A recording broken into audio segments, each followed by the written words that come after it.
really tender beef stew takes about 2.5, 3 hours. It's not quick, but it is tasty. Okay, so I'm gonna put some onions. This is 1 onion, chopped, diced, or whatever you wanna call it.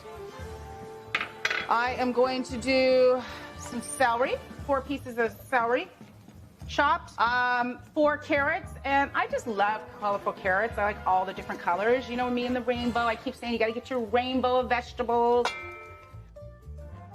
I'm gonna put a little bit more oil on top of these. I'm gonna add garlic too. Let's get the garlic in here. This is 2 or 3, I forgot, cloves of garlic I chopped. All right, and I'm gonna put a little salt and pepper. A little salt, a little pepper. All right, let's saute this down, and then we'll go from there.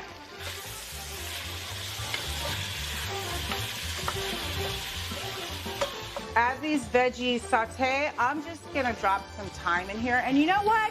You could either take pieces and go like that, or if you just wanna pick them out afterwards, the lazy girl cooking, just throw the hard darn thing in there, you know, just boom.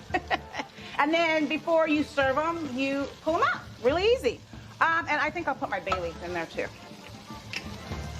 A couple of them. And you pull all that out right before you serve it. But it gets all the seasoning and the flavor and rustic flavor and so good. All right, so now the vegetables have all sauteed down. I got all my herbs in there. I'm gonna add the meat back in.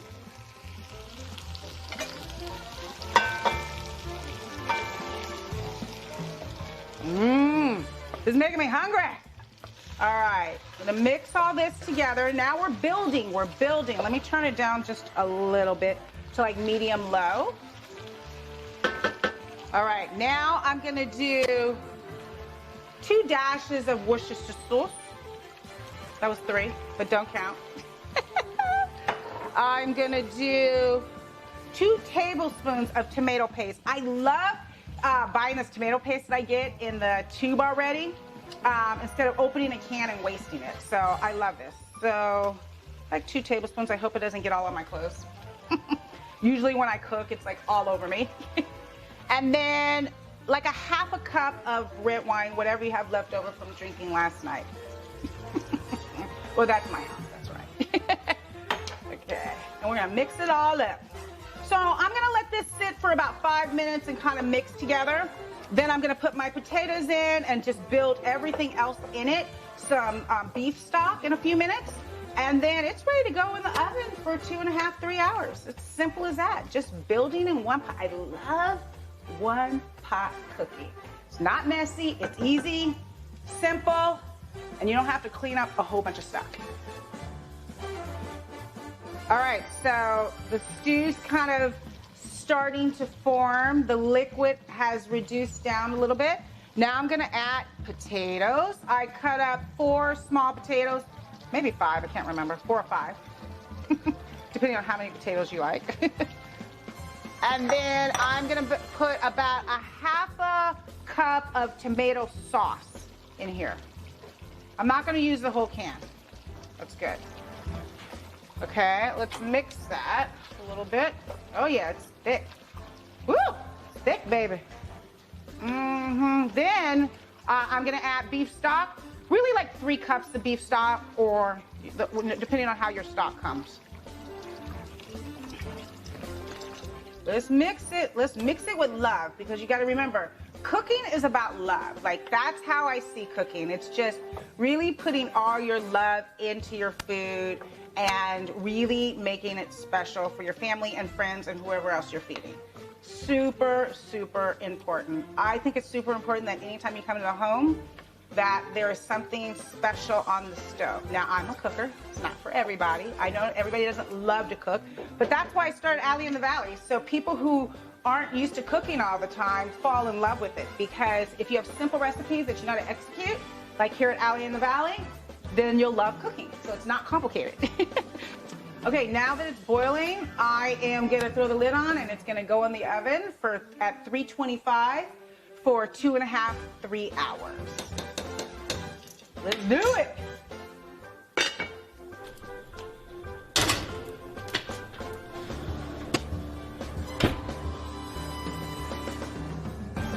All right, let's see. Oh yeah, that's ready. All right, before I drop this, okay. All right, stew time, y'all. Stew time, 2.5, 3 hours. Now, okay, this is when you know it's ready. When the meat is just soft and beautiful and caramelized. You wanna make sure all the vegetables, look at that, super soft. So, very hot right now. I don't even know if I can taste it, but all right. Ooh, this is beautiful. You know what, stew, I don't know. It's like an American dish. It's perfect. Stew on a cold night, baby, nothing can beat stew. My kids are gonna eat this, like this is only gonna last for today. My kids are gonna come home and be like, yeah, stew. Oh my God.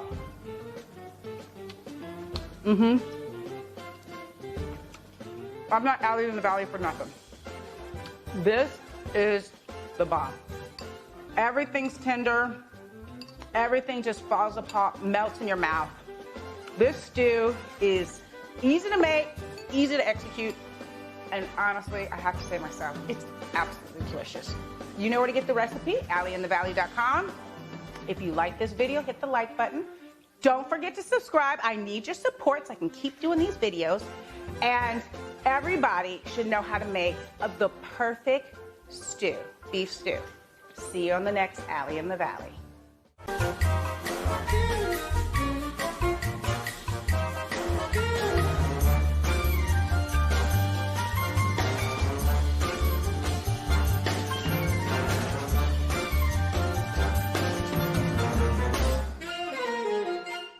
Welcome to Allie in the Valley. I'm Allison Ball Kilmer. Allie in the Valley is a lifestyle blog about healthy, delicious food, all while staying on a budget.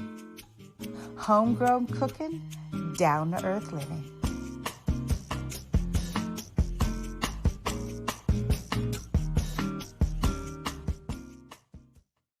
Welcome back to Allie in the Valley. I'm gonna make you an amazing drink that I read about in Cosmo. I'm on the internet always researching recipes, and I found this rosé margarita. Now, you can't get any better than a rosé margarita. I drink rosé like it's water. I'm just joking, but for real. Since I've been traveling, I love rosé. It's the new thing. And it's funny because my husband doesn't like rosé, so guess what? The bottles are all mine. And a margarita, I love margaritas. So this is called a rosé margarita. Let me show you how you make it. So everything is equal parts. So I'm gonna use, you can use any tequila you want. This is Milagro and it's Reposado. So you do 1 cup. So I'm just gonna gauge 1 cup, but you can measure 1 cup tequila. And this is for, 4 to 6. Then you're gonna do 1 cup of simple syrup. Simple syrup is equal parts water and sugar, cooked on the stove. I made it earlier. Simple sugar. I make my own. You can buy it in the store too, but it's a little too sweet. 1 cup. Okay. Then lime juice, 1/2 cup or a cup. I've already squeezed the fresh squeezed lime juice. Then a whole bottle of rosé. Now this rosé is supposed to be really good. You know where I got it from. I don't even need to say the name of the company. In the store, Trader Joe's. All right. Now, if you need to measure, everything's 1 cup, 1 cup, 1 cup. Now, I got this from the party store. Can you see that? Gold sugar flakes. Then I'm gonna rim the glasses because I have a girlfriend coming over and we are gonna try my new rosé margarita. floating your boat, and it's coming up. Let me move over, see what I'm doing. Hello. All right. Gold rim sugar that I bought at Michael's, I think. Michael's is probably the best place to get edible stuff like this, or the grocery store. Certain grocery stores. I don't know if they all have gold, but all right. All right. Because you gotta have your margarita very cold, right? Rosé. Who thought of this? So hot. I wish I could say I thought of it, but I didn't. But I am incorporating it. All right. Lamb.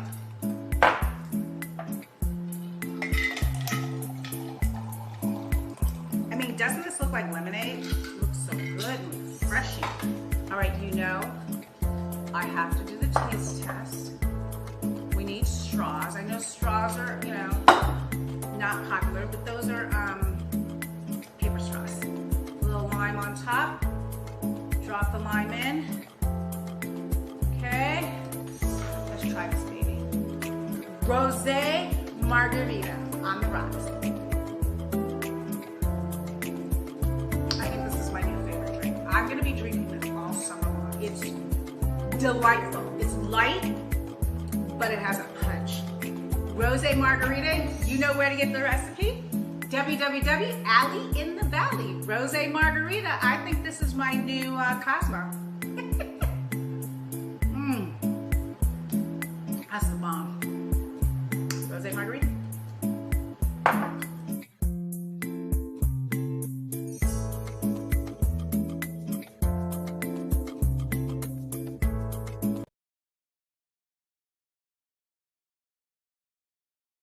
All right, ladies and gentlemen, we are back. That's right, that's right. It's gonna be us. We can drink and talk shit as much as we want. Nobody can say anything to it. D.L. Hughley Uncut. All right, we are, I think, back. Yeah, you can say that. I think that's official. When last we met, things were mighty different. They were mighty different. A lot of things are different. Like where we go on, like where we air. That's different. I am D.L. Hughley. Welcome to D.L. Hughley Uncut. Not the. I don't want people to think I'm not circumcised. I am. I'm sure nobody's thinking that. Oh my God. Nobody's thinking that. There, of course, is Jasmine Sanders. There is DJ Lucci. So. The thing that comes to mind right away, it took a pandemic to get us back on TV. Yeah. A force of nature. Right. Is what we needed. Hey, the world is ending. Let's bring them niggas back. It's literally an act of God. It really is. I'm sure that's what they said as they sat around the table, too. Yeah, some people part the Red Sea, you know, other people bring us back. That's what they do. Well, the point is we're back. Right. That's what matters most. But things are so much different than they were. We are in the grip of a global pandemic. Yeah, for sure. And it's not just us that sit down. It's shut down. It's the world. Yeah. But it's interesting because now there's so many things that are different. Like we have to be, even to do this, we have to be socially distant. Right? We have to be 6 feet apart. Yeah. Which is weird because I'm pretty sure the dude that set this up wasn't good at math. Oh, I'm certain we're not 6 feet. I know I am. I'm certain. Yeah. Well, from him, but probably not from me. Well, one thing about DJ Lucci, she didn't like some people are we have people who really don't respect kind of the edicts that have been put down by the powers that be to keep people safer. Like rather than be prepared for, we just shut everything down. But one of the people who really adhere, because millennials get a bad rap because you see them partying at school, partying on beaches, and they go to spring break. Look at all this stuff. Yeah. Like this is not social distancing. No. This is not. But I can tell you one person that is that little fucker right there. Listen, LaDonna Hughley prepared all of her children for this from day one. I don't know how she did it, but she literally prepared us for this. This is literally our MO. Yeah. The first time I've hugged my daughter in, I guess, a month. A little over a month. Yeah. Was last Friday for her birthday. Aw. But had I known it was going to... my girlfriend surprised me, Right. but had I known my parents were coming, I'd have been like, no. Right. It's not Because she happening. doesn't like because. Oh, not even on your birthday? No. Because well, she don't want to get us sick, and then she don't want to get her girlfriend sick, and then my wife's father lives with us. We got to keep that nigga alive. Facts. Even though he tried to kill you guys. Even though he tried to burn my house down. That's a whole. We got a lot of We shows gotta to talk about that. soon.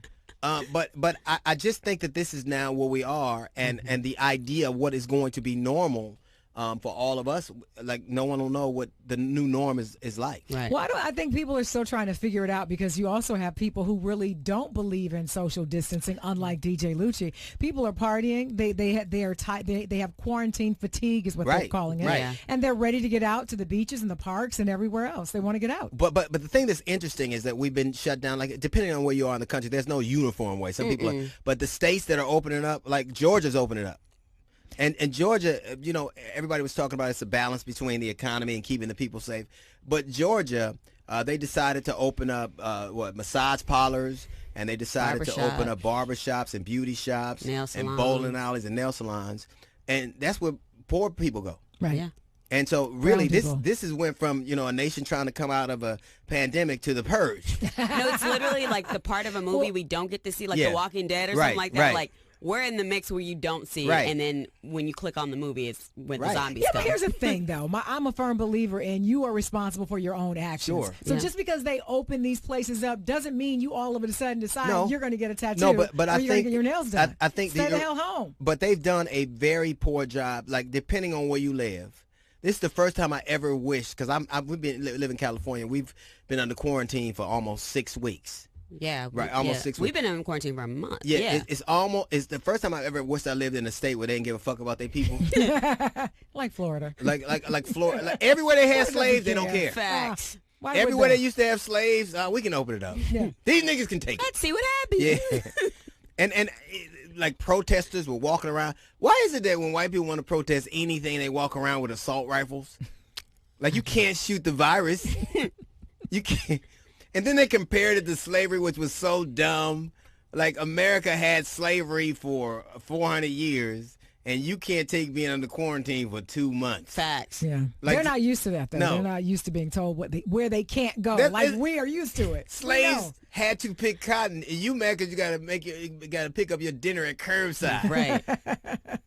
And Like- half of them haven't even been in quarantine that Not long. at all. Slaves didn't have Postmates. Yeah. No. Curbside pickup. True. Hey, Frederick Douglass, my wings ready. I gotta get back. But they're the main one who are ignoring the quarantine as They well. are. So they don't. As a slave, you didn't have a choice. No, you were told what to do. And I think that it's for your own good. Like I remember some idiot compared, the quarantine and stay at home to Rosa Parks. Rosa Parks had to sit on the back of the bus because America didn't care about her life. You are being asked to stay home because they do. Yeah.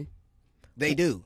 And how bad is it for white people that you can compare to a black woman in the 50s? That's when you know you fell off. Right. And what about those who are saying it's like Pharaoh? Even Yeah. Pharaoh let his people go. What? Yeah, Pharaoh let his people go after it was so much disease. And pestilence. Like, Locusts. he let them go because he said, this going to keep happening to you. Let the niggas go. Kill the firstborn. It's a lot different. It's a lot different. So I just think, and the thing that's interesting to me particularly is that literally white people have no equivalent. They don't have anybody to point to because there was never a time when they were denied rights as a people. So they got to co-opt ours. Right. They got to. So we're just like Harriet Tubman. We're just like, and the worst thing is that you can't be like us, and you have nobody to compare this to. But the one thing I will say is when they said, like I guess the Surgeon General, who you don't see anymore because I guess he fucked up. They sat him down quick. But when he said you can't drink or you can't stop drinking and smoking and doing drugs, you can't tell me to not drink and do drugs and not smoke and be home. Right. How do you think I'm going to survive? Like, It's not gonna happen. Either you're going to have a murderer or alcoholic.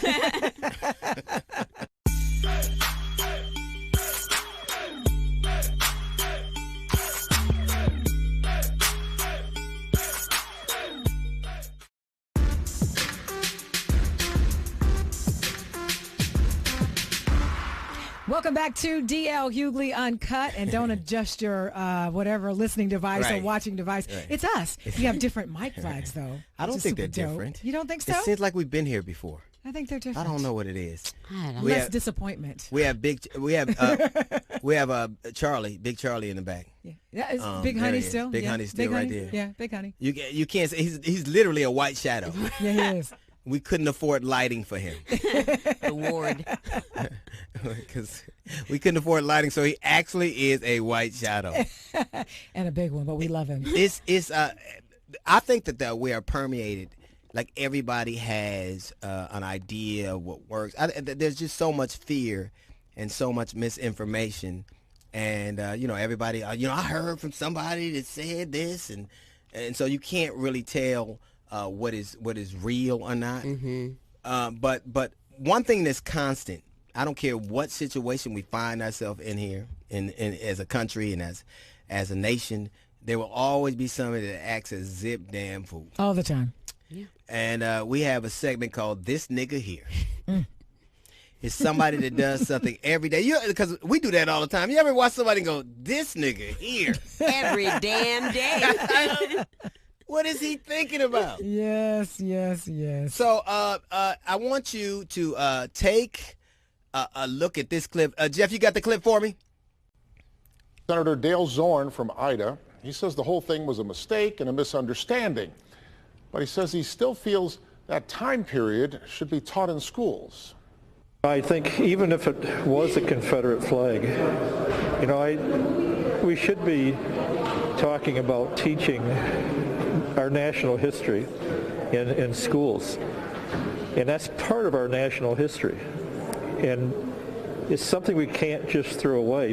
So Dale Zorn, who was a senator from Michigan, decided after, all these things that are going on, because the main thing about America, no matter what's going on, pandemic, drought, flood, fire, it's always time for racism. So this nigga here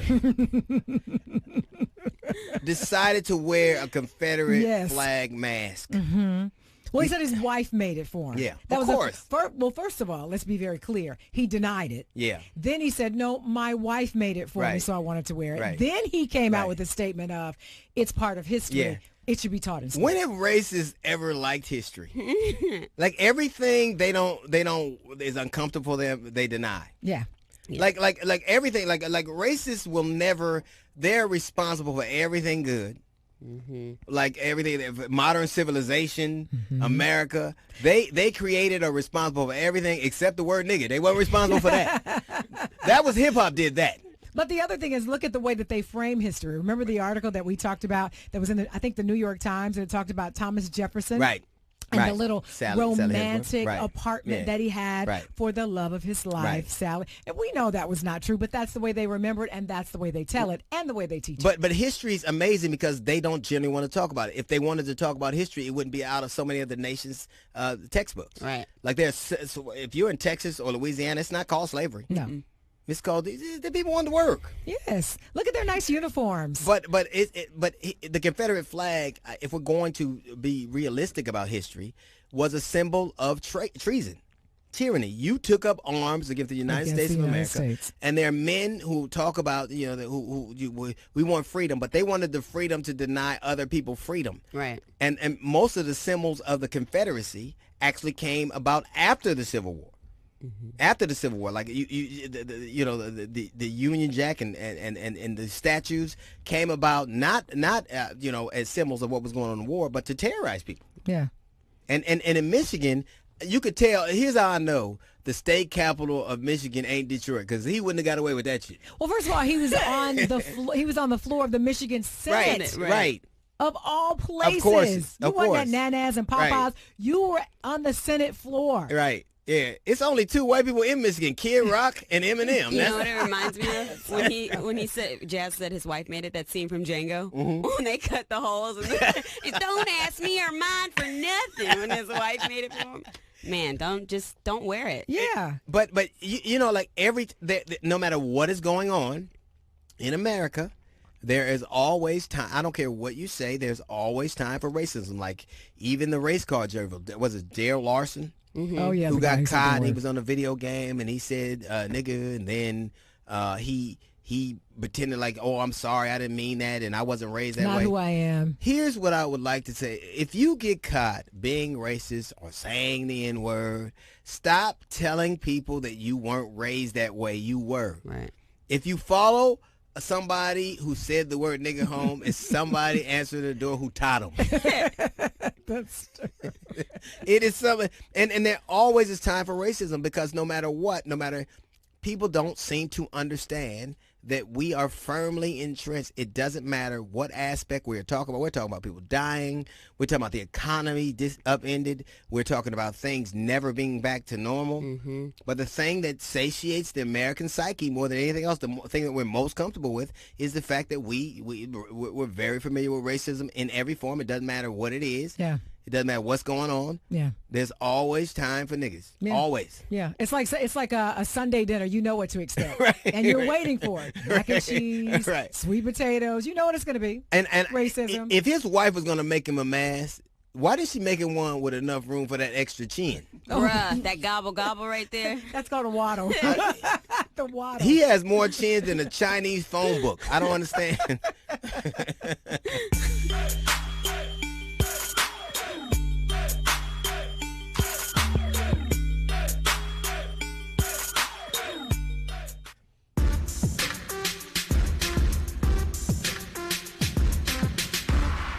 Welcome back to DL Hughley Uncut. And of course, I have been excited about talking to this young woman. I wonder why. You know why, because she's a lovely lady of Delta Sigma Theta sorority. Oh, of course, yeah. my sorority. And I had to get that in there first before I let you know. Of course, everyone knows she's a former White House correspondent.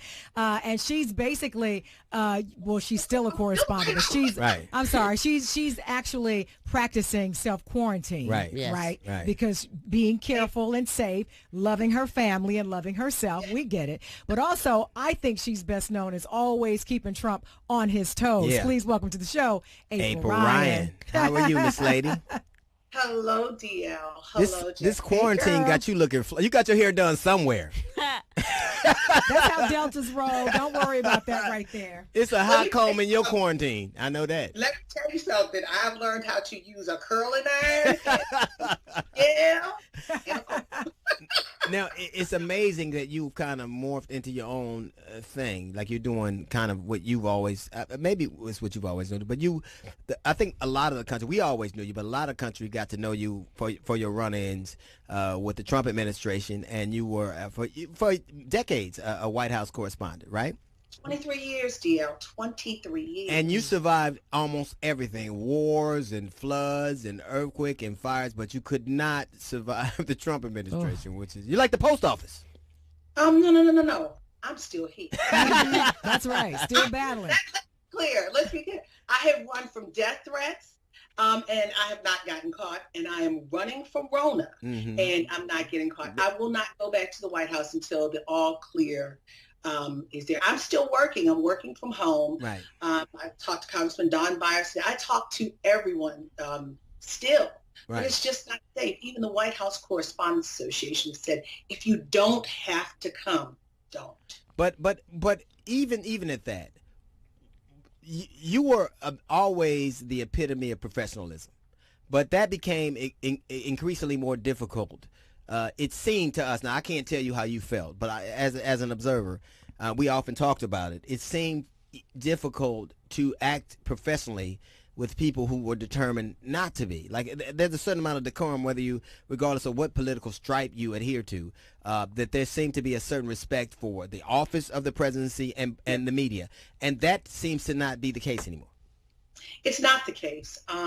This president has a true disdain for the media, particularly there's even a difference in how he goes after those who are mainstream reporters who happen to be white versus the black female reporters. Right. If you notice when some of the reporters chat, just keep going, he has a different demeanor, even in his terseness. Right. But it's us. But he's dismissive. I don't want to use fair and Trump in the same sense, but he's dismissive to everybody. But there's a special. Yes, there is some extra extra sauce or something on it that he puts on it. I'm thinking about Yamiche early on. Yeah, I'll say Yamiche Alcindor, yes. Yamiche Alcindor, who works for PBS, a dear friend of mine. And I was watching, I think it was a Sunday. And it was a Sunday. I was watching and I saw her get up and ask a question. And she kept You remember what the question was? I forgot. This feels like a year now. Right. I forgot what the question was, but it was a Sunday. She asked a question. She kept asking. It was a pertinent question, a real question. He did not want to answer, and she kept going. And I said, uh-oh. And I texted her. I said, Yamiche, be careful. And as soon as I said that, I texted her real time. He said, oh, well, yes, and you work for this, and you used to work for the New York Times. I said, Yamiche, he's giving you a warning. He's letting you know he knows who you are, and he's checking into you. Mm-hmm. And I said that because I had to deal with that. I was alone for a long time, being chastised by the president. He called me a loser, but who's the loser telling people to disinfect with Lysol, Clorox? Right. Like I said, it makes sense it actually makes sense for Donald Trump to tell his followers to use Clorox, because it's just like him. Clorox works on white people, but it's hell on colors. So I just I tell you. But you know what, though, for me, that brings me to this point. I think the thing that's so difficult to understand as a citizen watching a journalist do her job, you and Yamiche, same thing, asking pertinent questions that we want to know the answer to, and to know that he can threaten you in a subtle way, or even you know, having the threats that you've had and all of that, you flat out ask him very plainly, are you a racist? And I watched what happened after that, the death threats and needing, you know, bodyguards and things of that nature. What have we come to that we can't even ask necessary questions, especially in your job, to the president? Something that, as you said before, in a prior segment, one of the people was saying, you know, we need to learn our history. That's the problem. People don't understand civics. They don't understand U.S. government. They don't understand the Constitution. And they don't understand that reporters are part of the First Amendment, freedom of the press. They're a tentpole of a democracy. They are. You're supposed to be like the referees. When checks and balances fail, our founding fathers, who did not look like us and didn't expect me to be there, said the press has the right to ask questions, to be independent for the sake of accountability. Right. And now what's happened? And I think about John McCain, the late John McCain. You know, we talk about how we love our soldiers and we support our soldiers because they give us our freedom. But even this president went in on him, a man who was broken and bled for our freedom. And John McCain said something so important. He said, once you start suppressing the press, you begin this thing called dictatorship. And I'm going to tell you something. No truer words have been spoken. And do you think that what we are in now has any semblance to our aspirational goals as a country? Do you think that we are evolving and elevating, or do you think that we are sliding back? We have devolved, DL. Why do you think? Why do you think that is? Because we are now looking like Russia and China. These are things that happen to the press, or what happens in Russia and China. We are now chastised, mocked publicly, called the enemy of the people. I have to have bodyguards? What is that? Well, I think that I'll say this. I think he has a particular disdain for women, but I think women of color he has a disdain for, because he honestly doesn't feel like they should even be in a position to have these conversations with him. You can see the way he looks at them. Like he like every time and he wants to automatically to diminish you, like, oh, okay, like whatever. Right. But when we ask a question that gets under his skin, you know it. Yep. And he can't tolerate it. And the crazy thing about it is, like Harriet Tubman did, black women lead the way.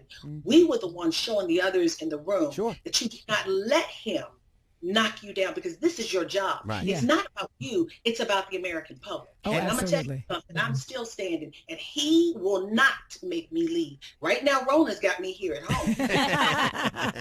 But I love it, and I think he all hates it took to how make cool he April can stay be. home was a virus. Yeah. That's But I love how he really believes he can get under your skin, and he can't. And you can see it in his face when you would ask him a question. Certainly when Yamiche asks a question, you can see her standing there very poised, and he hates it. And I think that's why he reverts to name calling and trying to be dismissive of you and your abilities to check him when he needs to be checked.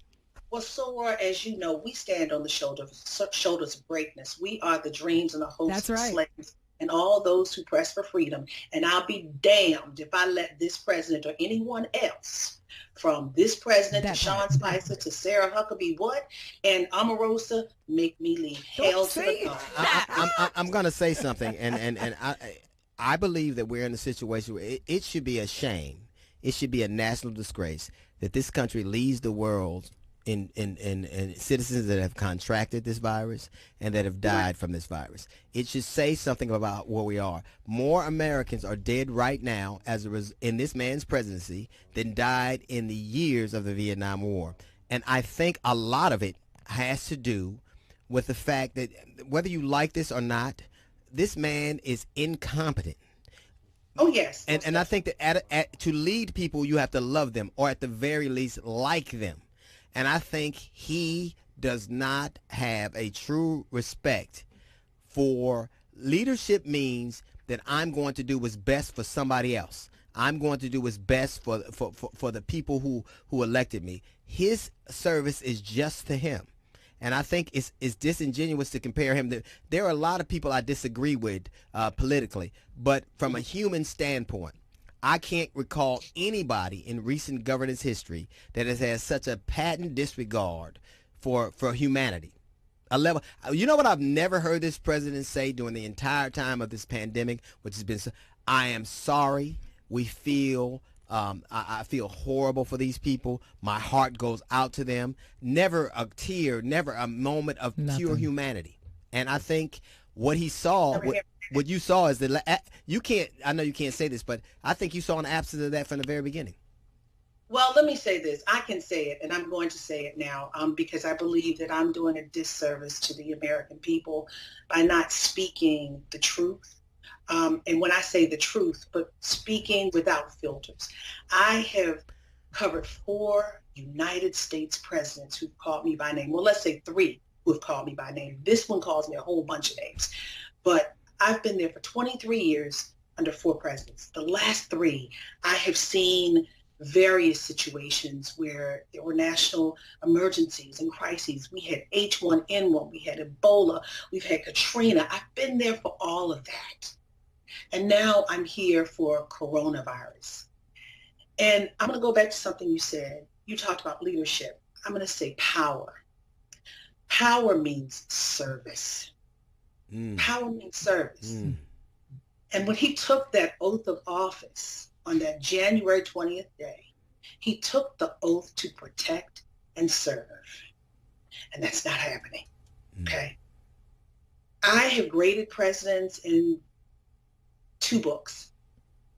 And I'm going to give this president, just on Rona alone, I call it Corona, COVID-19, an F.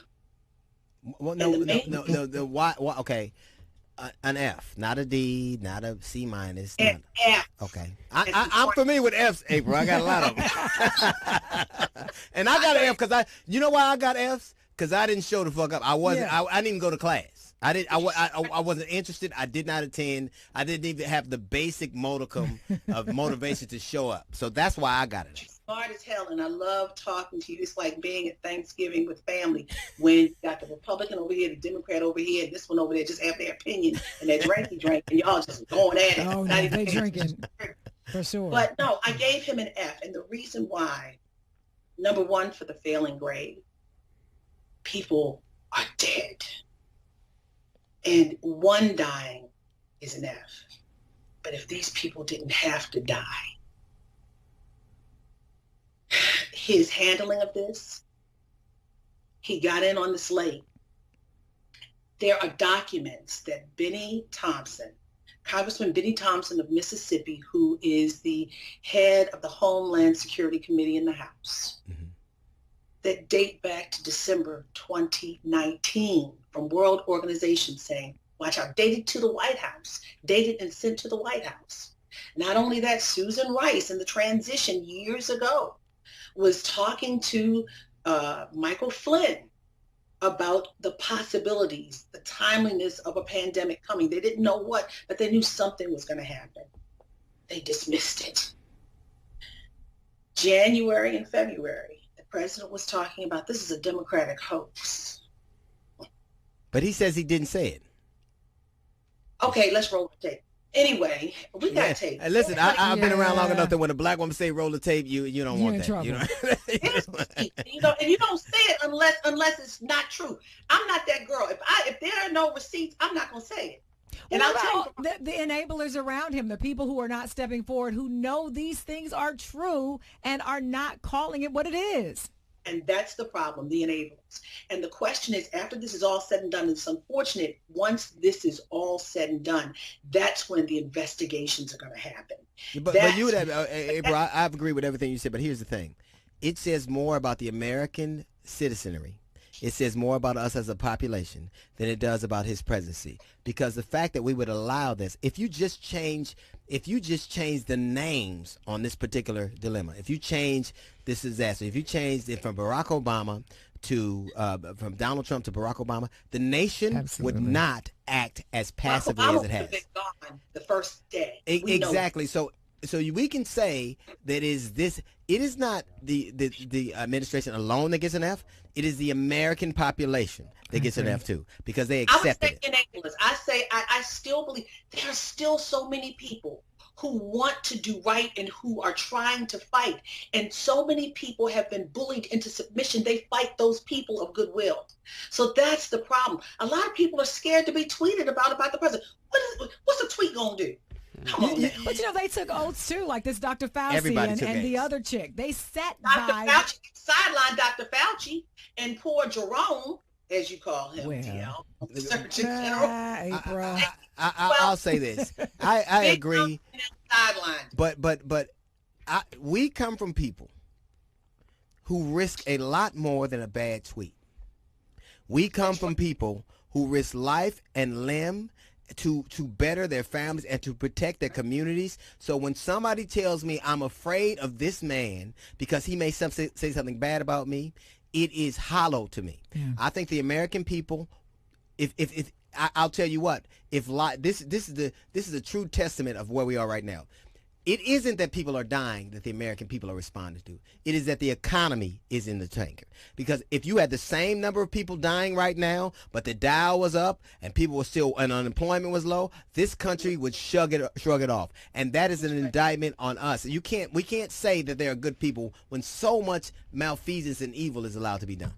I'm going to say there are good people who are trying, but their voices, I don't know why, are not loud enough. But that's when I have to listen and I have to say, and I'm going to tell you the last thing.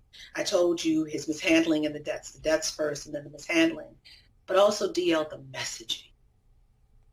A president and his staff or those who are in this emergent situation should be in lockstep. There should be no air between them. They should all be on the same talking points, the same page. You cannot trust this president. He tells you about medicines, malaria medicines that are more deadly than anything right now. People are dying, taking it and dying. And then he goes out there from the podium and lies, saying he was being sarcastic, talking about, oh, maybe we'll stick a light in someone, or maybe we can use, if we do a disinfectant on our hands, maybe we can do a disinfectant in the body. When you are a child, your mama and your daddy tell you don't go under the sink because it's poison. What's under the sink? Lysol. Lysol, yeah. Mm-hmm. But you know what? It really is this. At a certain point, you stop being a good person. At a certain point, you could have had the most stellar reputation. You could have had the most earnest of intentions. You could be the most empathetic human being. But when you allow all that to be corrupted, you have ceased to become a part of that administration, and you become an accomplice. They are accomplices. And so there is ultimately is this: when the light is shining like this, there ain't nowhere to hide, and history will be a horrible, horrible estimation of where we are. I got to tell you this. I tell you this every time I see you. One thing I know about you, we haven't always agreed on everything. I think that I've said some things you didn't like. And, a few, I'm sure. But I respect you so but I respect you, and I respect you are only want for this country what you have exhibited. Empathy, humanity, professionalism, and love.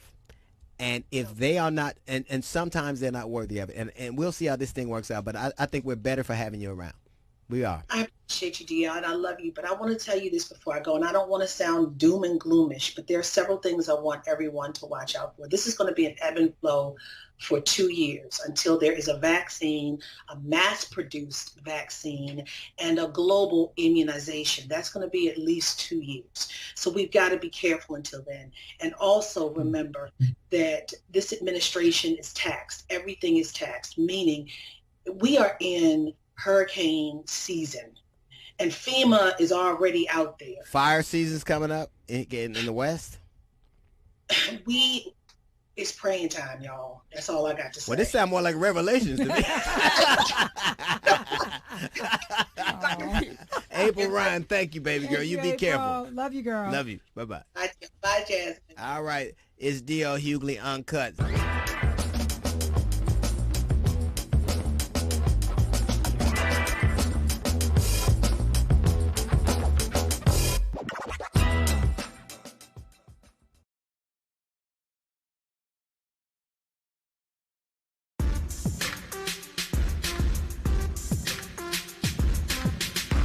Our next guest is an actor and comedian. He was the second longest running cast member on Mad TV. He was in the film Jerry Maguire and The Pest. It is Ari Spears. What's up, young man? What's up, baby? How you doing, man? Good to see you. Thank you for having me, brother. Dia, before we get into this, can I say something real quick? Sure, of course. Okay. I'm 45 years old, so I'm not up on all the latest lingo. Right. Like I never knew until recently what thought meant, bay, no cap, lit. But a lot of people been hitting me up on Instagram going, hey man, we want to give you your flowers now. And I'm like, damn, am I fitting to die? Well, you know, this they just want to celebrate you while you're still here. So, DL, I want to give you your flowers. No, don't put that Yes, shit on me, nigga. No, I'm all right. No. I'm all right. I want to say thank you for having me. And as I've always told you, I think you're one of the smartest, most intellectual comics of this generation. Because you and Joe Torre made me tighten up my game. People got to understand there's levels to this comedy shit. And being funny is one thing, but like Jordan, there's levels to your skill. So being able to do crowd work, being able to do blue comedy, clean comedy, impressions, voices, and you and Joe Torre are two of the coldest niggas when it comes to eating hecklers up, chewing them up, and spitting them out. So you made me tighten up my game. Good, man. Those are nice flowers. Yeah. It's really nice. Better than the one when they sing in the upper room. I bet it's better than that. Yeah. So I've always had a great amount of respect for you, and recently, people were hitting me because I didn't really take umbrage to it, but I posted something that Mike Epps sent. Reposted something that Mike Epps sent, and basically you had a bit of it was a quandary as to why I would post something like that. So basically, Mike Epps was talking about a situation where the young man was killed, I think in Indianapolis, and he said, we have to stop killing each other. So that basically words to the effect that we were killing each other, so they kill us. And you took, which is a sentiment that I totally disagree with. But you took umbrage to the fact that it was posted on my page, right? Well, yeah, because I was shocked, and I said to myself, as intelligent as DL is, I know he caught that.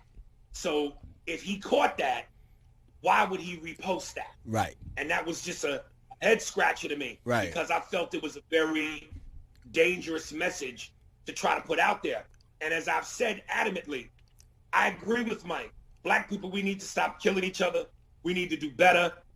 But those are two separate conversations. They trying definitely to are. somehow insinuate, yes, and trying to somehow insinuate that cops kill us because they see us kill us is just flat out asinine. It is. Because history has shown us that they've been killing us way before black on black crime was ever a thing, a la the movie Rosewood, a la Black Wall Street. Elise Neal, a woman who you've worked with, actually hit me up in confusion like, what's this about? I'm hearing my name. So I just let her know, sweetie, I'm not disrespecting you. I just brought up Rosewood as an example because you was in the movie. So, you know, back when black people were well-to-do, a tight-knit community, we loved and we respected each other. We would often, you know, be hung in our Sunday's best while we wore our Sunday's best 7 days a week. You know, we were thriving. We had our own businesses. You know, there wasn't black on black crime. We were respectful of one another, and they still did what they did. So to somehow put that message out there, I just think is a dangerous narrative for white police officers to hide behind their bigotry. I think that you're absolutely right, and I had that conversation with. Listen to me. I think that is a sentiment that is more dangerous than the phrase "nigger." I think that it is probably if you utter a phrase like that every time something happens, then you are tantamount to at least you might as well sign your name on the death certificate because you have been some ways complicit because that's absolutely what they say. But I want to be clear. I reposted the sentiments of a man that I respect and love. And I got that. I'm not like, look, you don't have to. I don't have to be beholden to your perspective. I don't have to agree with your perspective. But you know, it's interesting because I don't want to be that evocative where I only hear what I want and repost the things that I like because some things are about conversation. And you and I've never seen myself as a leader, never portrayed myself as a leader, never acted like one, never asked for the gig. I'm not here to correct speech. I'm here to tell you exactly how I feel about things. I think that to your point, you're absolutely right. I think that phrase, there was a cat named Warren Saunders, who wrote a piece in the Chicago Defender in 1970 where he was talking about a young man who was a pimp and who preyed on his people, and he coined the phrase black on black crime. But later on in that same article that people, you know, the phrase they got, but later on in that same article, he alluded to the fact that people alluded to the fact that it was systematic oppression of people who were in a geographic area. So people who had been, I can't recall the phrase exactly, but it talked about how people in a place, because the biggest indicator, the biggest predictor of crime is not race or ethnicity, it's poverty. The fact that so many black people live in impoverished places, I challenge anybody to show me a place that's poor and safe, because that just generally don't go together. But I think you are right in that I think that phrase is very deadly, and I think that you do have a responsibility. But my gig is not to tell people how to think. I don't think your gig is to tell people how to think. But let me backtrack. When you say you're not a leader, now are we leaders to the extent of a Medgar Evers, a Martin Luther King, or a Malcolm X? Those are the icons of leadership. But like the movie Spider-Man, when Uncle Ben said to Peter Parker, with great power comes great responsibility. And you have an outlet. You have a platform and a voice that a lot of people don't have. I have that same voice and that same platform, as does Mike. So I think we should, while we're not iconic leaders, I think people listen to you. I think they listen to me, and I think they listen to Mike. And if somehow what we say helps you, influences you, guides you, I think we got to be careful about what we say. But see, I think that's, for at least to me on the outside looking into this conversation about, you know, what you guys posted. My thing is this, from my perspective, as just the regular person who might go through and see the page, I think it's important that, you know, you do have these types of conversations. So if you post something that perhaps you don't necessarily agree with everything, but it is a talking point, I think the problem with us in the past decade or two, actually, maybe more than that, is that we're not talking. And people who do have a major platform, such as yourself, as DL, we need to have these conversations. And we would never know that there is a disagreement and how to harmonize and get on the same page so that we all can collectively come to some agreement. But it's a misnomer to believe that we have to come to. I'm just going to say that it's a misnomer that we have to come. The greatest thing that ever happened because of dissent. some of the greatest accomplishments that we ever made, the greatest strides forward will happen because of dissent. You're right. To your point, I do have a platform. You have a platform. Mike has a platform. My only obligation, in my estimation, is to be as truthful from my perspective as I can be, and to allow someone else to have a perspective that they equally attached to, and that they have a different perspective of, because it is arrogant and foolhardy to believe that I have the answers and that I am right. And to your point, I've never said, the only thing I'm a leader of in my estimation is from my perspective, is what I believe, what I know. The only thing I'm an expert at is my beliefs, and everything else is just a guess. And so you're a cat who I've watched grow, like not just comedically, but as a human being. And I think you've had some ups and downs, and that has only kind of sharpened and honed and shaped your experiences. But And I love the fact that you are now, not even just now, but now you have this idea of the way that things should be and ought be, that isn't happening, and you take umbrage to that. But I don't feel as if I am entitled to tell people how they should think. Well, again, I'm not trying to tell people how they should think. Agreed. But for those that, look, everybody doesn't have leadership skills. And some people need to be led. Right. And again, I'm not being cocky enough to think that I can lead anybody, nor am I trying to. But I think that while we're trying to figure this out, we should be careful about the narratives we put out there. Agreed. Now, I'm going to go a little off topic, Agreed. but kind of still on topic. Right. This is what bothers me when I hear black people publicly shit on Obama. What has he done for us? Right. What have they done for us? So let's take Michelle Obama. I had a black girl, I had several black women who would hit me in my DMs and go, so what that she was the first lady? That symbolism, what did they really do for us? Oh, wait a minute. Once upon a time ago, and even still today, black girls have always, black women in particular, have always been made to feel ugly. Nappy hair, dark skin, big lips, wide noses. So to see that kind of cultural symbolism of a black woman like named Michelle Obama, sophisticated, got her shit together, classy, in that position, if that gives some little black girl somewhere in this country hope and makes her feel better, if she's feeling suicidal because her skin is too dark, her nose is too wide, her lips is too big, her hair is too coarse, and she's being made fun of, if Michelle Obama serves as a beacon of light or hope to uplift that child's spirits, to make her not kill herself, to instill some self-esteem, are we that comfortable as black people that we're going to denounce the importance of that symbolism? Are we there? I could not agree with you more. And I think that when people say dumbass shit like that, what I'll say to them is the most educated segment of the population in the United States of America is black women. Black women. The most entrepreneurial, the most, they have the most optimism toward the future. And they have that because they saw something. And I think that when people, it's so selfish, like when I hear people say, what am I going to get if I vote? Or what? Things are more than just about you. Things are past you. Legacies are about what you do, not for you and the now, but for someone else and the later. And I absolutely agree with you. And I think that where I'm not formally educated. I don't, there are a lot of things, machinations I don't understand or go through. I think that it is foolhardy to believe that discourse, that my perspective is the only one that matters and that discourse isn't healthy. I think it is. I think that what you're saying and doing right now is very helpful. And it's decidedly different from who I knew you to be. Like when we first started out, you're not the same kid you were. So it's hard for me to hear this bullshit from you. But I can tell you this. Well, I can tell you this. I can tell Paul Mooney would be proud of you. Like I can tell that Paul Mooney would be proud of you right now. I'm proud of that nigga. Because that nigga knows it's freedom time. All of you niggas have been fooled by that goddamn Popeyes chicken sandwich. All of you niggas stand in line for that sandwich. You've lost yourself. You've lost your way. God damn it. These white folks love it when niggas go. They love it.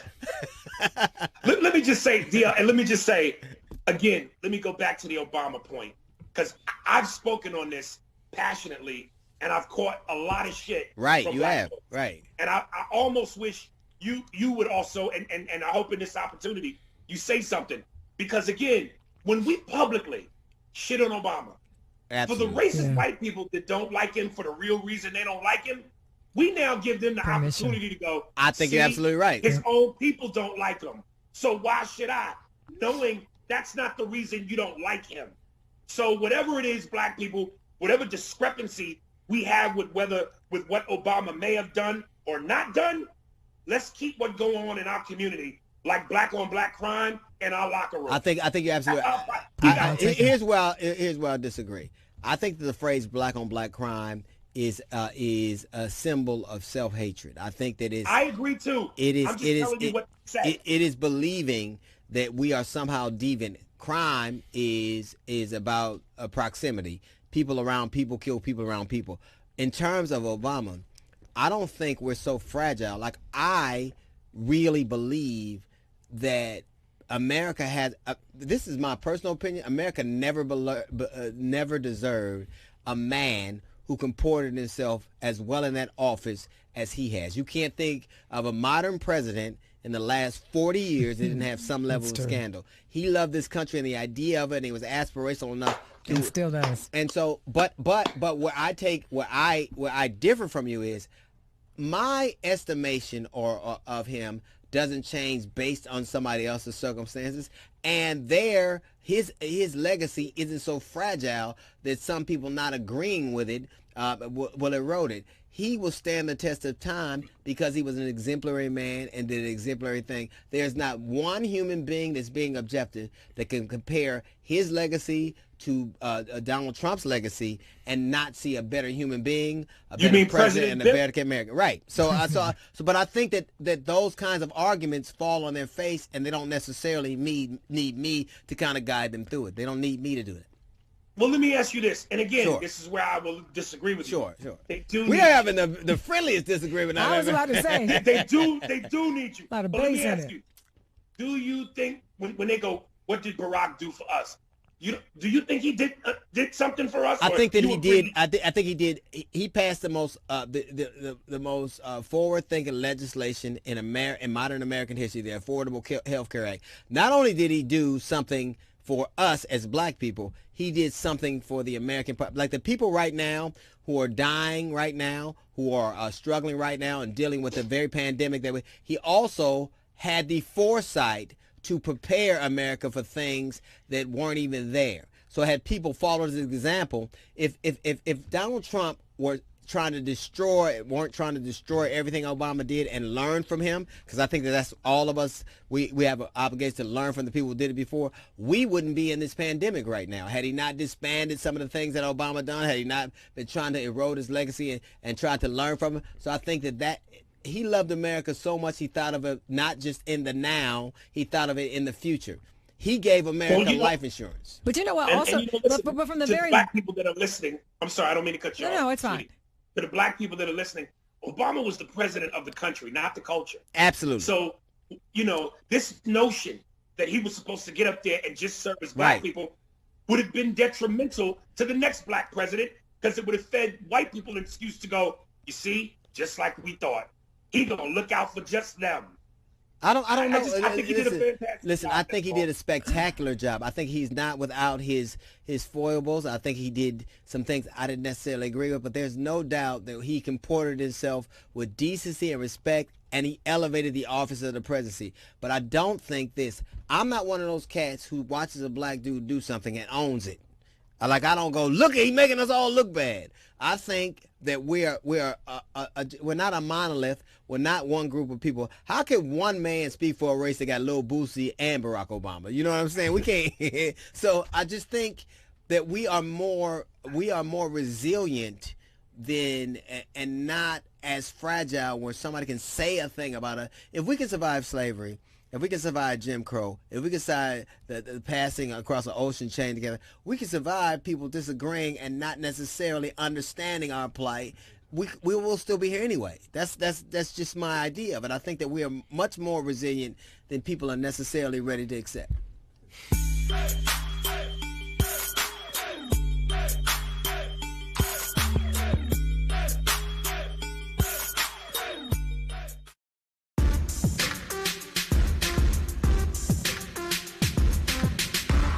Welcome back to DL Hughley Uncut. Still hanging out with Aries Spears. This motherfucker won't leave. He won't leave.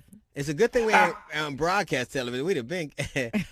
I just got to tell you, I'm very, I think we have one, like if we're taking a trip to San Francisco and I want to fly and you want to drive, we all still get there. We just take different routes. I just am very proud of the kind of not only entertainer but human being you evolved to, and I definitely understand and appreciate your passion. So it's not, it's just a question of me having a different kind of outlet, a different kind of line of sight than you do. Well, I appreciate it, man. I was going to say back earlier when you said to see where I've evolved, what I've evolved into versus where I was when I first started. I remember you and I did a show together. It was actually me, you, and Michael Collier in Detroit. And we were all young. Yeah. I don't think really any of us had too much money. Right. But you certainly had more than me. I was a teenager. Right. And when we landed in Detroit, the first place you wanted to go to was the swap meet and get some rings. Yeah. I remember you being there buying gold rings. Yeah. Yeah. Like, this nigga got money. So there we go. Hey, man, I love you. I'm proud of you. You keep up the fight, man. And you keep making Thank people. you, brother. You're going back on the road pretty soon, right? You got to get out here and see what's happening, huh? Kick the tires. I hope so, man. You will. I hope so, because this quarantine shit is bananas. Yeah. Yeah, so I hope so. And for the record, let me just say, and I've been saying it, to Mike Epps, if he sees this, I got nothing but love and respect for Mike. The last thing I'm trying to do is beef with Mike. And I've always had a very polarizing personality. No, not you, nigga, not you. No. And listen, I've been called everything from bitter, angry, to a hater. That sounds more like Paul Mooney. That sounds more like Paul Mooney. A bitter, angry nigga than Mike Epps. Niggas angry. I just have passionate opinions about things. And either I say things that most people want to say but are too afraid to say, or just the fact that I have an opinion when I'm just supposed to shut up and tell jokes, rub people the wrong way. Right. So I'm trying to figure it all out. Not me, man. Let me tell you something. That's my argument. I think people are entitled to their perspectives, and they are entitled to have them without being guided or kind of negated or poo-pooed, or people tell them. I think you're bright. I think you see the world differently than a lot of people, and I think that's why you are who you are, and that's why I'm glad you're around, man. I think I promise you. I think we're a better art form because we have young cats like you. Well, not young. You're not young anymore because you got to get a prostate examination like everybody else. But I'm glad you're still here, man. I love you, man. Thank you for checking in. I appreciate it. And as always, people, thank you. Check out the Spears and Steinberg podcast. DM me on Instagram, and I'll send you the direct link. For sure, man. Holla at you later.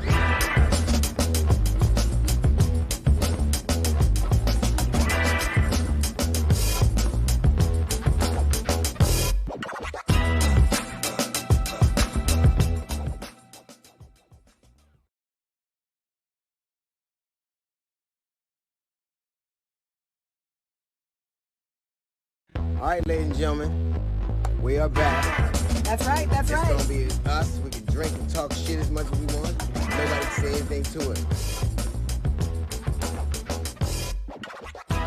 DL Hughley Uncut. Hey, welcome to DL Hughley Uncut. I am, of course, DL Hughley. We have Jasmine Sanders, DJ Luchin in the booth, looking like Luke Cage. The booth in the booth. Luke Cage. There he is, Woody. Kyle Hughley. How you doing, baby boy? I'm doing all right. All right. One thing I find interesting, that even in the midst of a pandemic, we find a way to be quintessentially American.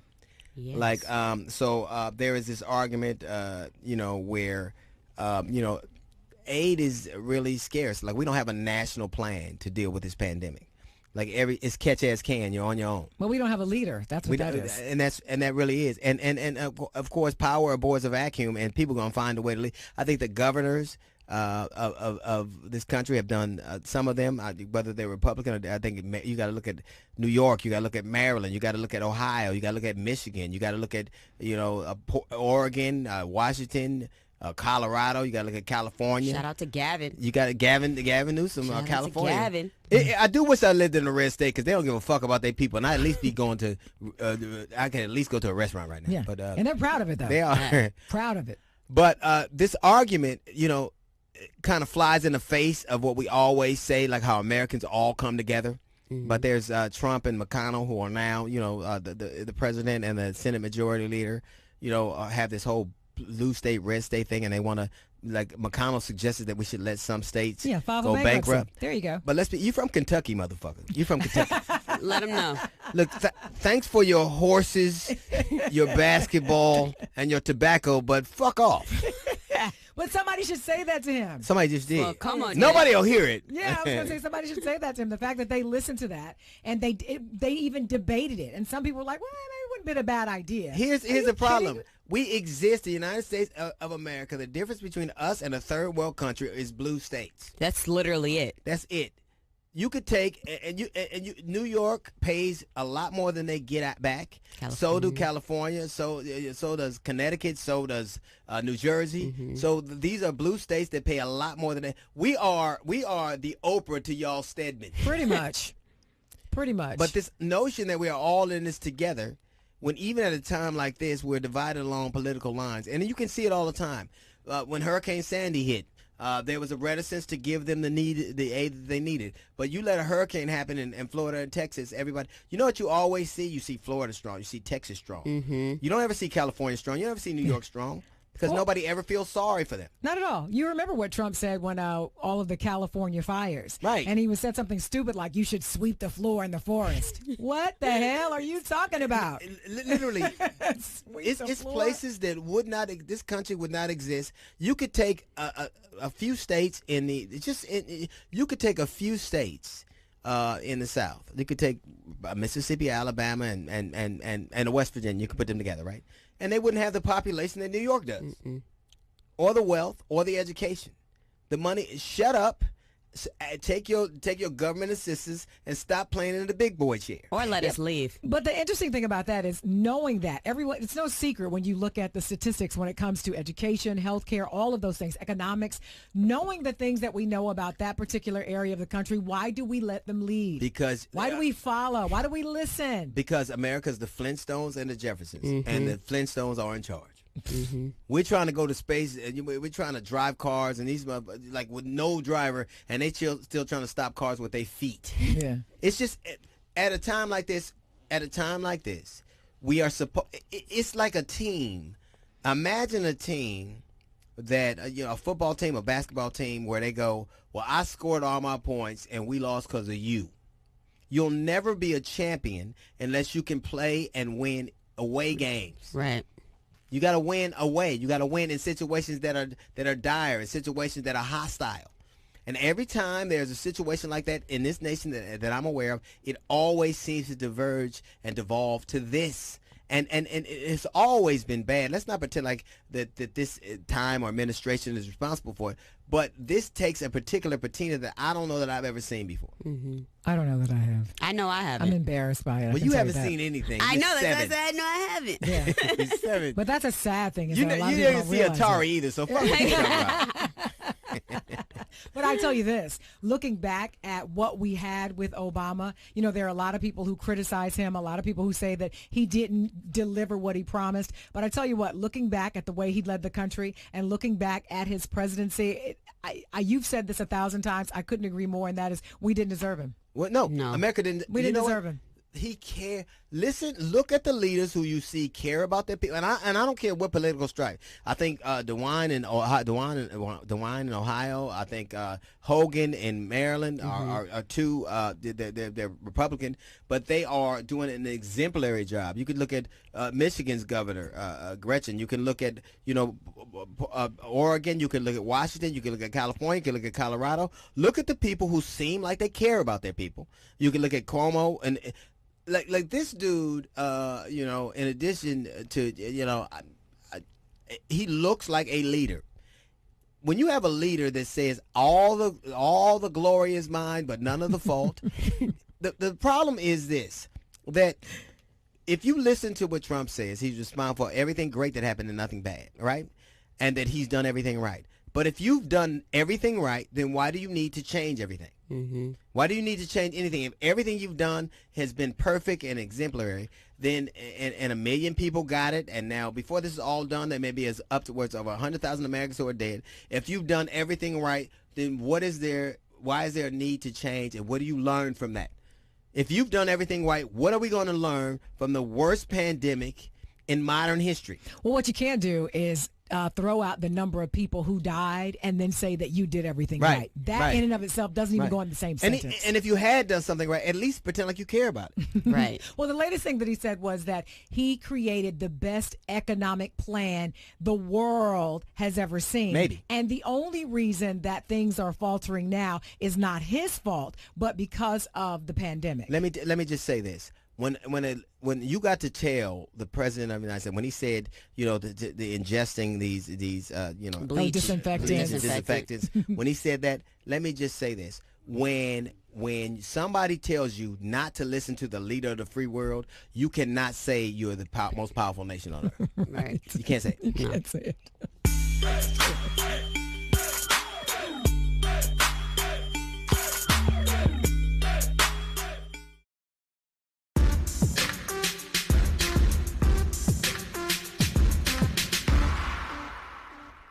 Oh, hey, what's happening? Welcome back to D.O. Hughley Uncut. Yeah. Call me off guard. We're only doing TV. I was daydreaming. I'm sorry. We're only doing TV. I was daydreaming. It's uncut, these uncircumcised version of the show. See, that's why I was daydreaming.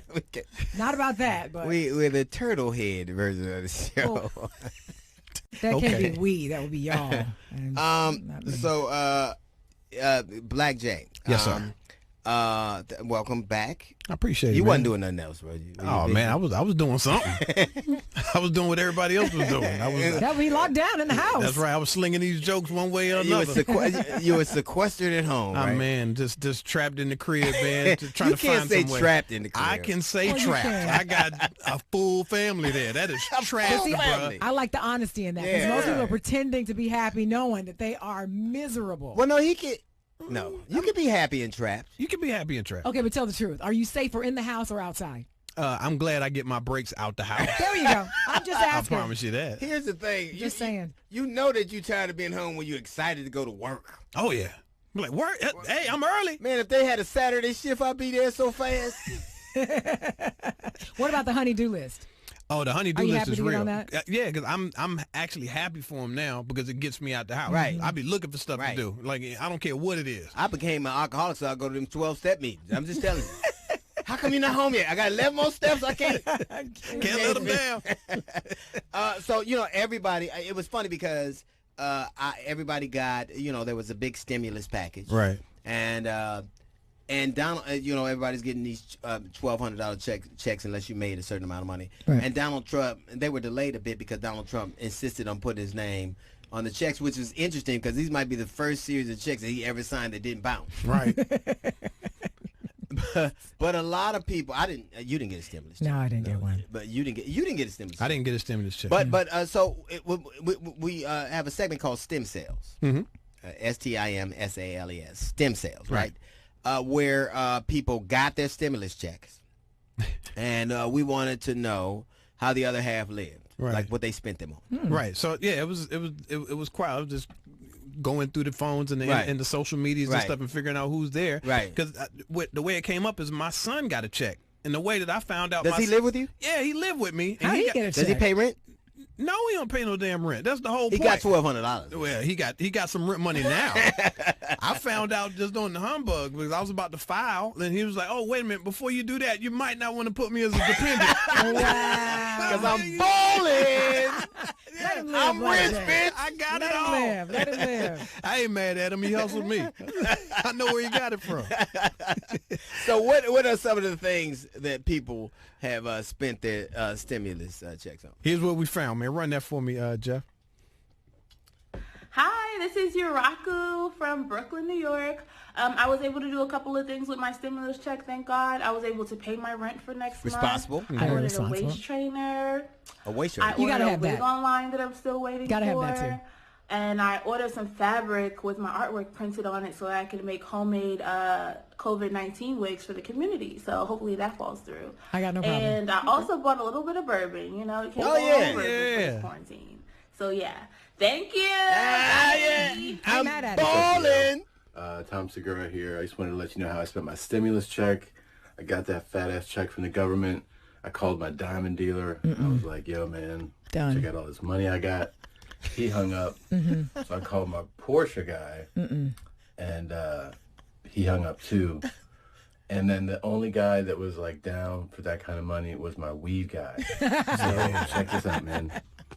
I got a bunch of edibles, like a bunch. Okay. I'm gonna eat all these. Yeah. And I'm gonna get so high that we'll be over this pandemic and there'll be a new one. He might be upset when he finds out we're running out of food. Yeah. Right, well, he's right on point, man, because that's a comedian right there, and he's got all of these edibles to help him out. You know the material that's gonna come out of all of this children. I can imagine. It's interesting because if your account, because a lot of people got Kyle, did you you got your stimulus check, right? Yes, I did. When did you get it? Got it about, I don't remember the exact date, but I got it about 2 weeks ago, maybe. And what did you do with it? Nothing. Would you it's in your bank right now? Yeah, I'm just holding it. And you living at my house with you and your woman, right? You won't let me leave. Oh. But you ain't bought no food or nothing? Yes, I have. What are you talking about? But y'all vegans, we don't need that shit. We need some shit niggas need. I just went to Target yesterday and got some paper towels and toilet paper. Oh, see? How did you find that? Contributions. Your son, he didn't spend what did he spend his money on? Oh man, I haven't seen a penny of that. I don't know where it is. He ain't been out the house to spend any money. So I just had to check the mailman. See, I'm here every day, so I don't know what Amazon bring during the day while I'm gone. I don't want to be dismissive, but if you get $1,200, what you gonna buy? One rim? You gonna buy one like you buy what you can get. I know my son got $600 and $1,200. And you ain't seen him? I ain't seen him or the money. And I'm like, you owe me money. Give me a little bit. I feel bad that I didn't get anything back. What? You got us. Back. You got the show back. Y'all nothing. Like Tyler, my daughter, she got her bread. She ain't seen me since. My son lived there with his girlfriend because we're all sequestering together. My father-in-law burned my house down. I know he got some money. He got something somewhere. Yeah. What would you have spent your money on? $1,200, man. I'd have finished building my virtual stage in my house. Because we got to figure this out. I don't know when we're going to get back on the road, so I got to figure out a way to get these jokes off in the house. You could have a mic stand. That's all I need with $1,200.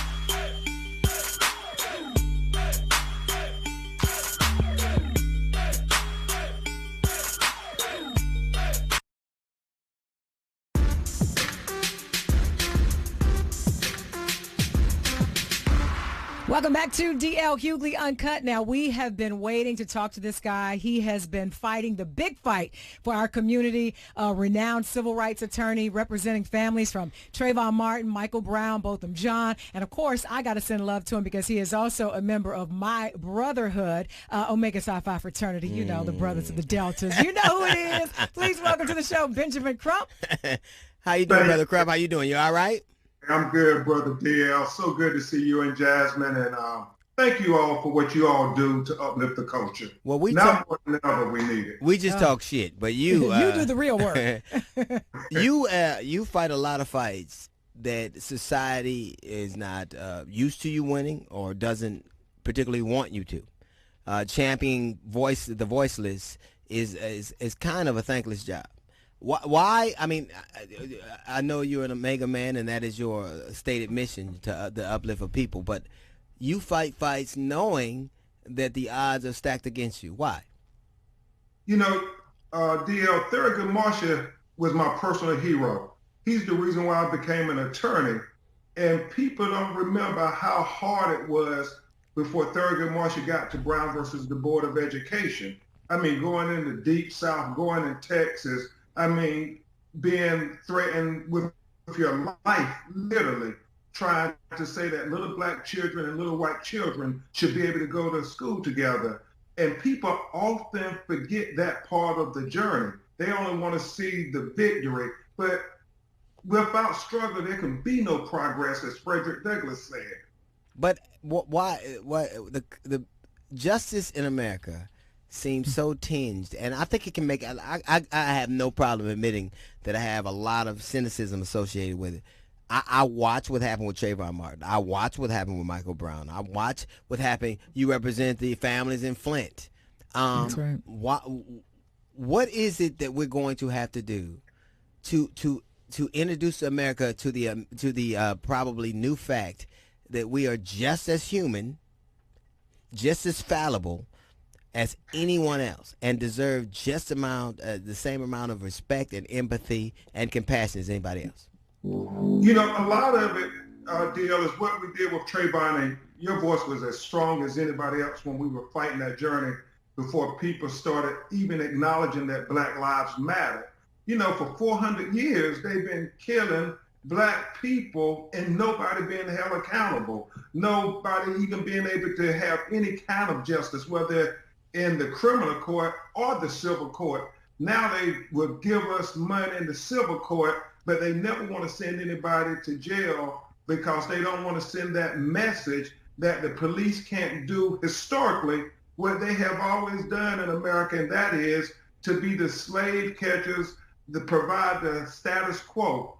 But the one thing I will say to you and Jasmine and all your audience, the reason I remain optimistic is I think about the precedents. When you go to law school, the first thing they teach you is about precedents. You always have to follow precedents. You always have to follow precedent. Now, I don't agree with that because the one time I met Thurgood Marshall, the first time I met him at the Supreme Court, he told us little Black students that, you know, when you go in the courtroom, you argue what's right. He didn't say argue what they teach us in law school, saying argue precedents. But if we're going to take that law school lesson, the precedents is this for Black people in America. We have overcame everything they threw at us. I mean, they threw slavery, we overcame that. They threw Jim Crow, we overcame that. They threw separate but equal. They threw the Middle Passage. I mean, when you think about what our ancestors had to endure to overcome the Middle Passage, to overcome being in those slave castles, waiting for the ship for 3 or 4 months, sleeping on top of each other, the reason we now have diabetes and glaucoma. I know that we can overcome anything. And so America is going to have to acknowledge the humanity, but also the perseverance in us more than anything else. I have a big case, DL, that hopefully I'll get to talk to you and Jasmine about. We're doing something with Netflix on it called Free Renting, the Harvard reparation case. I remember that, yeah. You know what's interesting? You said what you're taught in law school as a lawyer. I thought that's going to be 33 and a third. I thought that was going to be the first thing. That comes later. I'm glad we won. Where my money? I thought that was. I will offer this admission, dear. That 33 and a third to then go do some good work. You know, that's Listen, I got you off. I'm gonna need my money, nigga. I'm gonna need that. I need it. You are involved. It's so interesting because I've got a chance to talk to you on several occasions, and I'm a cynic, and I won't pretend like I'm not. But I'm a cynicism, I'm a cynic in the sense that I believe that I remember watching a movie called Blackfish. And it was about killer whales and how they were caught in captivity. And it was about how they showed the plight of the killer whale and what happened to it and how it was demoralized and how when its dorsal fin was hanging to the side and how it acted the way it did because it was taken out of its environment. And do you know that as a result of that documentary, Blackfish, or that movie, Blackfish, they closed down SeaWorld, all of the aquarium, you know, the aquarium of the parks across the country were closed down because it changed their policies because they saw something in a black fish that they do not see in a black man or a black woman or a black child, and it is galling to me that we can't even get. There are animals that you can legally hunt, that get afforded more rights and empathy and sympathy than black men, women, and children. No question, DL. In fact, you know, I have the book Open Season to Legalize. I got a chance to read that. Colored people. And what I argue in that book a lot is the fact that the laws that allegedly were meant to protect us, they use to kill us. And the reality is this, Jasmine, that 1 out of every 5 black men in states like Florida and Georgia, Tennessee, Texas are convicted. The places where they love God the most, right? The places where they're the most Christian. The places where they claim. So they say. Right. Exactly. Right. But they are 1 out of 5 black men are convicted felons. The experts opine that if this trend continues, in the next 25 years, 1 out of every 3 black men in America will be convicted felons. And so as I go talk at universities across the country and civic groups, I often say to the audience, now imagine, because a lot of them can't fathom my experience, DL, I say to a lot of those young white faces and those people who are going to be in leadership positions in the future and some people already in power, imagine if you are a parent of a black male son, and imagine if you are a parent of a black male nephew.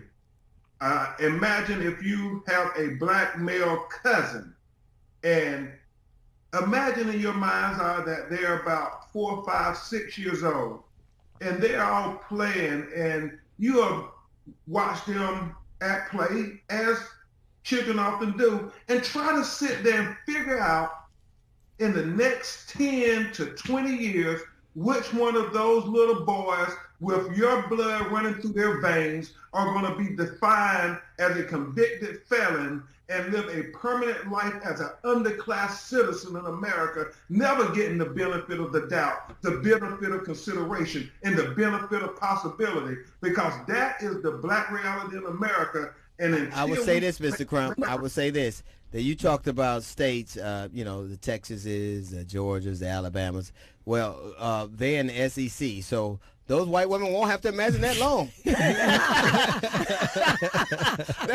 Oh my God. That's about to be a reality right after this draft. But you know what's interesting to me, though? You talked a little bit earlier about precedent. And my issue with that, I know it's a very important term, but when you look at it in terms of how it relates to us as a black community, the precedent was different, right? It was set really with Emmett Till, right? It showed how undervalued our lives are as black people in the streets. So you look at now, followed that with all of the cases, including Trayvon Martin, including Michael Brown, including Botham Jean, where someone went into his home and killed him, but yet no justice. It's the same thing. So for me, you know, I wonder, how do you go into a court of law and argue, you know, the reverse of what precedent should be for us? But, you know, again, you go to Thurgood Marshall and what he did. Thurgood Marshall literally was arguing to the Supreme Court something that had never existed ever in life. You know, equality and emancipation for black people. And D.L., Jasmine, you said Emmett Till, it actually, the precedence goes back to the Dred Scott decision. True. Dred Scott The United States Supreme Court said there are no rights that a black man has that a white man is bound to respect. Yeah. And so you go in the courtroom quite honestly and you say to yourself, what am I fighting for? I have a 7-year-old daughter, Brooklyn, who I'm fighting for. And you literally have to put it in your head, despite all the laws that are set to keep us as permanent underclass citizens, you have to say, what am I fighting for? It's better to strike a match than curse the darkness, because we can't give up on our future. Our children you know, it is one of the things I've always respected about you. I'm going to throw out some cases potentially that I know you're involved in, and I want you to tell me a couple of things. Why you did it, and what you believe or hope that the outcome is. And I'm not talking about like win, lose, but what do you hope? You represent a bunch of families in Flint, right? Yes. And that was an example of Governor Snyder was a businessman, right? And I think every time, listen, when you put a businessman in office, he's going to do exactly what they do. I'm going to make money for people who fuck with me. Right. Damn everybody else. That's really right. it. And that's an example of why did you take the fight with the Flint residents, and what do you hope the outcome is? You know, very honestly, DL, I grew up with a single mother. She raised 3 boys. We lived in the government housing project in North Carolina. And I often think, but by the grace of God, there go I. I mean, these are children, and I don't know if people understand how dire the situation is in Flint. The fact that when you are exposed to lead poisoning, it stunts the brain development. Absolutely. So, and they end up in prison most of the time. Exactly. And that you hit it right on the point, DL. I mean, you must have went to law school because he didn't do that. Black people have mental health issues. They don't treat them like mental health issues. They treat them like convicts. Criminal in the issues. And so the one thing I would say is this: when we think about they poison the entire community in Flint, Michigan, Governor Snyder and these emergency management people, and it is now known that they knew changing that water supply was going to expose this whole majority minority community, and they did it anyway for a fistful of dollars. And now you think about all the black people who are still sitting in prison today for selling marijuana, some of them for life. And you get to see the hypocrisy in America that they kept saying to us, DL, you know, we got to lock them up and throw away the key. We got to send a message because they're poisoning the community. They will say that every time they locked up a little black or brown person. And then we come to Flint, Michigan, where they actually poison the entire community. And nobody goes to prison. It's racism, is no justification of it. Let me ask you something. You also, the Johnson & Johnson case, where one thing that why this was particularly sensitive to me is so a lot of women, particularly Southern women, and we all came from the South, use powder on black women, private parts. Yeah, under your boobs, you do it. And one of the reasons they did it. It's true. One of the reasons they did it was because they didn't want anybody to think they were That's right. There was a whole psychological thing that this industry inflicted on them, making them. They didn't want. I want. So they attached it with cleanliness and inferiority, and it really cost a lot of black people their life. And now a lot of people are suing those people and recouping a lot of money, and black people don't seem to understand that you're old part of that. So tell us a little bit about, expound on that for me. Yeah, it's kind of deep, DL, because, you know, Malcolm X said that TV is one of the most powerful drugs ever created. He said that it can control your subconscious thoughts with you not even realizing what you're thinking. Right. Well, marketing is the same way. I mean, Johnson & Johnson for years pushed this, whether it was at the Essence Festival and the magazine. Latin women also, too. Yeah, and Latin women and obese women. Yes. They kept saying you have to be fresh. You have to be fresh. So my mother, my cousin, they would pack it down there like cake almost to say they wanted to be fresh because it had been put in our brain through marketing. And then the white women, it came out in the mid-90s that, hey, there was a causal connection between ovarian cancer and talcum powder that is in baby powder in Johnson & Johnson. White women said, hey, we're not going to use it if it's causing cancer. But when they did their marketing and their research, Johnson & Johnson's found that there wasn't a drop-off amongst African Americans and Hispanics. And so what did they do?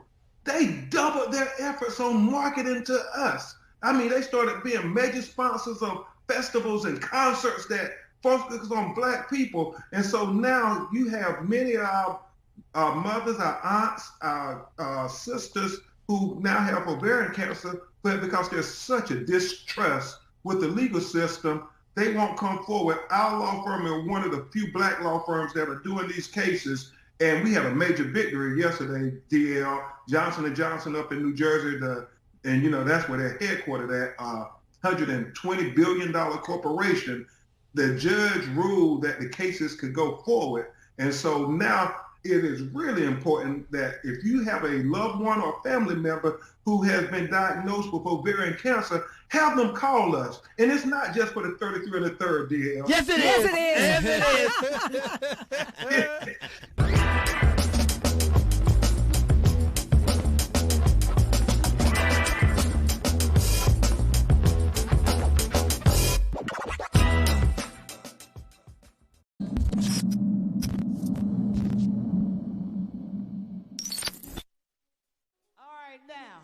I must read the disclaimer one more time. We want to welcome the global worldwide audience on GFNTV, and please be aware that by entering this area, you consent to your voice, name, and/or likeness being used without compensation in films and tapes for exploitation in any and all media, whether now known or hereafter devised for eternity, and you release WGFN-TV, its successors, assigns and licensees from any liability whatsoever of any nature. Do not enter this area if you do not wish to be the subject of the foregoing and be seen by our global friends that love jazz all over the planet. So let's welcome them in. Give them a hand, St. Louis. Welcome all our friends in. We're streaming live on GFN TV. Give it up, St. Louis, give it up. Yeah. All right. Yes. We don't want the global audience to know St. Louis is asleep at the festival. They say, well, they have neck bones and barbecue ribs, biscuits and cornbread. Did you say neck bones? Did you say neck bones? Girl, don't start me up now.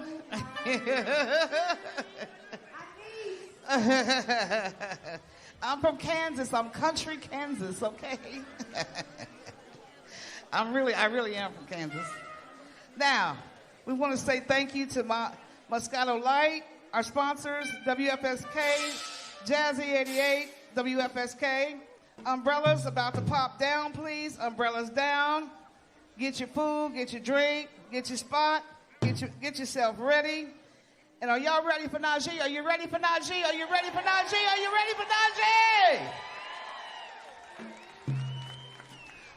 He's in the back. He can't hear that, y'all. Are you ready for Najee? Are you ready, y'all?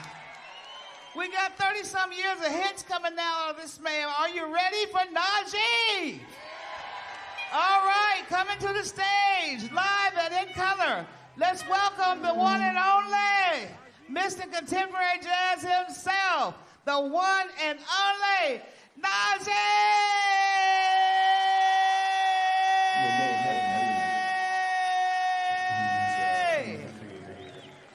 Or confident of Almighty God.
Gateway. What's going on here?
y'all doing?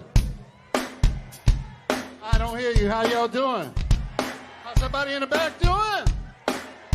Y'all ready to help me out right here? Everybody put your hands together. Come on.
Sean Northington.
Thank you so much. How you doing, ladies and gentlemen?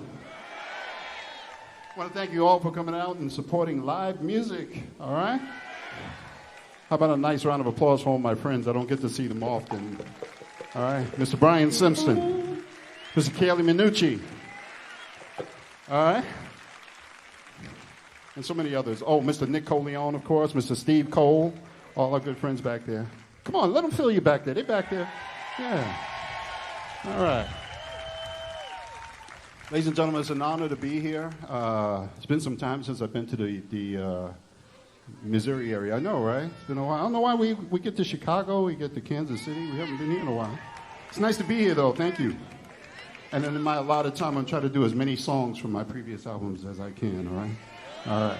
So with that being said, if you will promise to sing along with me on some of these things, we're going to Take You Back. Is that all right? Are you ready? I still don't hear you back there. What? You know, I'm from New York, man. You got to show me. Or is that here, right? All right, here we go, y'all. Come on.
time with us so far? All right, we'll take it back. We're doing a song for a very special lady. She's not my ex-wife, but she got the house, I got the song. You know what's up.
Don't mind if I take a break from the soprano saxophone, D?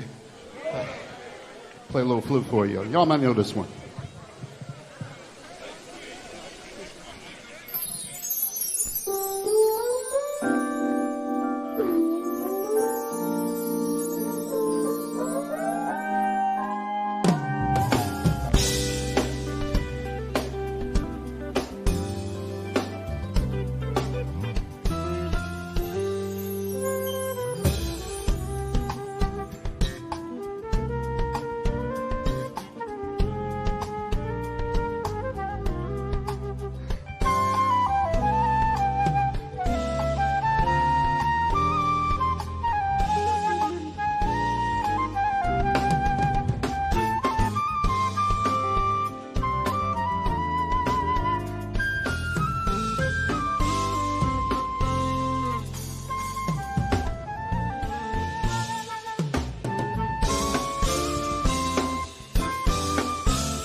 Everybody in the back.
want to take a minute to recognize a couple of people in the house. I'm very fortunate to have my daughter here tonight, Salima. She's around here. I don't know where she's sitting. She's here with her husband. Where are you at, daughter? Over there. Oh, hey! What's up, sweetie? And then my son is sitting next to her, Fareed. He's next there, over right there. And that's her husband over there. All right, fellas, so don't even try. And they moved here about a year ago to the St. Louis area, so if you see them in Starbucks, don't trip. Anyway, this next song I'm going to do, I'm obligated to do it. I wrote this song many years ago on an album called Just an Illusion. Y'all know it? Okay. And I wrote it for my other son, Noah, who's now almost 28 years old. And but since that time, I've had the pleasure of playing this with several people around the world. But this evening, I'd like to dedicate this to a few of my friends who passed on. As a matter of fact, I have a new record coming out on August 25th called Poetry in Motion. And thank you. I'm very proud of this record, too, because we have my first single was released last week, and I hear it's doing very well. It's a song called Let's Take It Back, which features Incognito as my backup band. Can you get that one, right? Also on there we have Mesa. Mesa is doing something with me. Will Downing. He did a song with me that Al Jarreau and I had started to record, but then, Al got sick, and you know the rest of the story. So we ended up recording the song and making it a dedication to Al Jarreau and Prince. That's what we did, called We'll Be Missing You. And, of course, who else is on there? Oh, Eric Roberson is on there as well with me. And the legendary pianist, Mr. Bobby Lyle. And the smooth jazz guitarist by the name of Blake Aaron is also on there with me. So it's a very full album, It's one of those type things that I called up everybody and I said, listen, we need to do something. I didn't expect everybody to show up on one record. So when it comes out August 25th, that's what you're going to get, all right? But with that being said, I'd like to just dedicate this next song to two people I've had the pleasure of touring all over the world with. One is, as you know, was Prince. Toured with him for 3 years and was a great experience. And, anytime I do press and people want to hear Prince stories, I always say, I have no bad Prince stories. All this drug stuff they're talking about, I never saw any of that. He was one of the most humble, one of the most generous human beings I ever met in my life, honestly, and I mean that, Also, Mr. Al Jarreau, we miss him as well.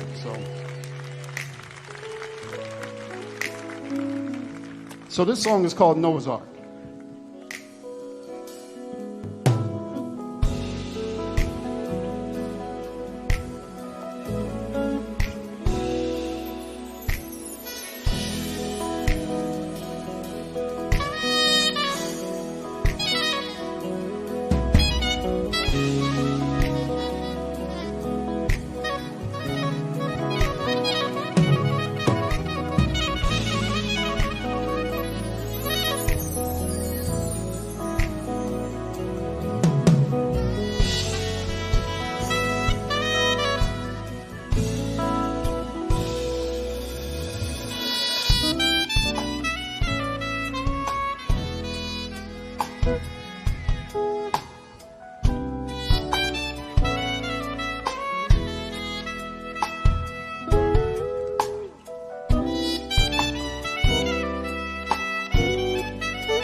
Come on, y'all, give it up for Najee.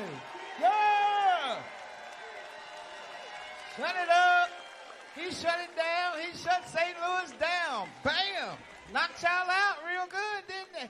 Najee, the man. Give it up for the band. The band. Woo. Now, may I ask, are y'all having fun yet? Finally, thank you. Don't let me get happy out here. We have a perfect day. We have an inaugural festival. We have great entertainment. We have the world's greatest jazz fans, all right? What else could y'all ask for? Yeah. Are you happy now? All right. Coming to the stage. I want you to show your love. And I told y'all early on, there's no charge for applause, okay? It's the only thing still free in our country, for real. Please, but the band members, oh man, he's bad. Give him a hand, y'all. Now, I really want y'all to give some thunder love to my brother. Now, you see, I'm dangerous on the mic, don't you know? To Mr. Somerset Jazz. He had a dream. Yes, he did. She said, Sharon K., would you stop? I can't help it. He had a dream. He said, Sharon, I think about St. Louis. I'm like, huh? Last year, he said, I'm thinking about St. Louis. Okay, and I was... Hi, I'm Salome.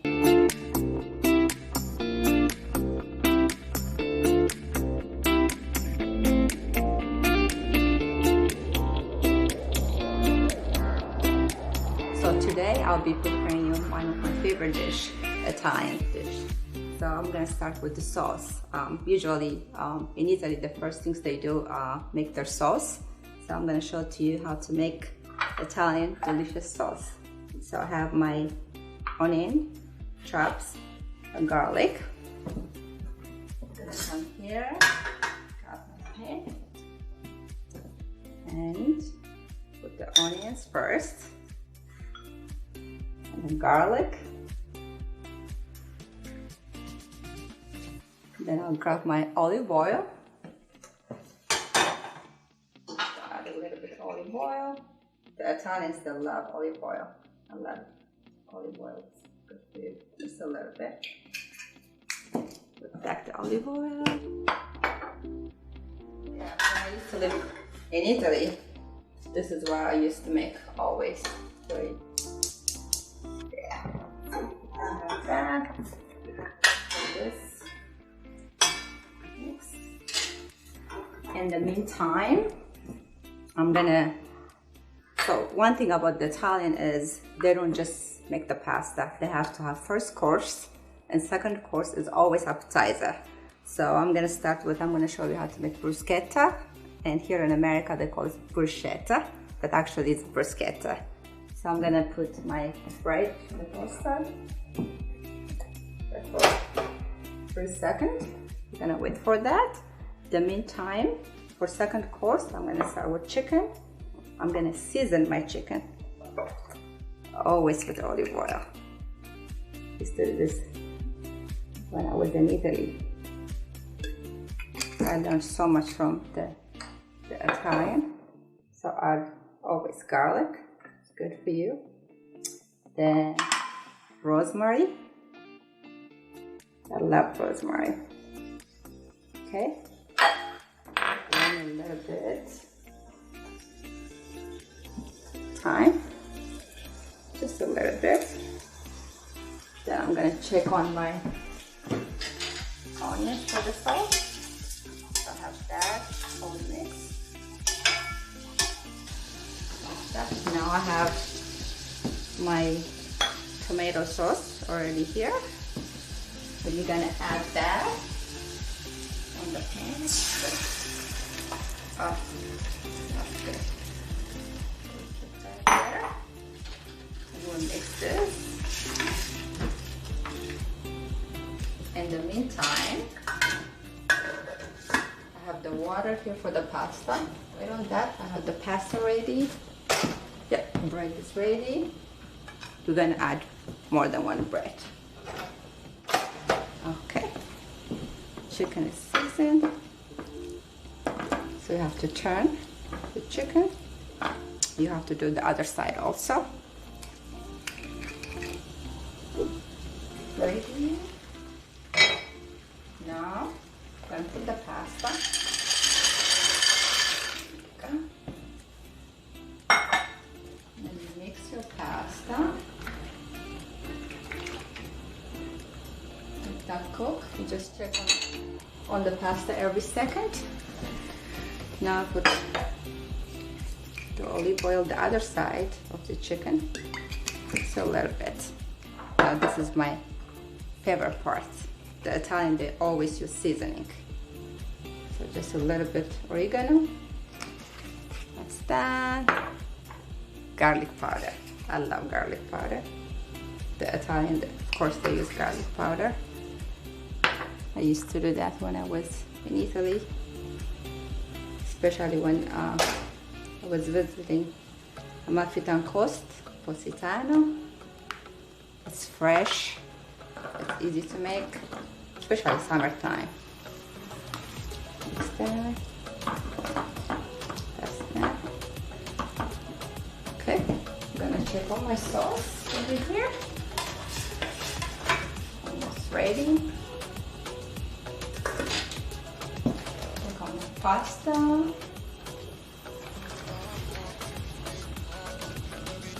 I noticed that here in the US, the people, they put oil in the pasta so it doesn't stick, but the Italian, they don't. So I do it Italian way because that's where I learned. That's how I learned to make the pasta. In the meantime, I have a cheese, Parmigiano cheese over here. My favorite cheese, I love cheese. Of course, the Italian, they're well known for cheese. My bread is ready. There you go. We add one more for the bruschetta. So I have my cheese. I'm gonna make this for the bruschetta. They use the mozzarella cheese to make bruschetta, but I like Parmesan cheese because I like the dryness. Tastes very good. Then now I make a different way. So gotta have tomato to make bruschetta.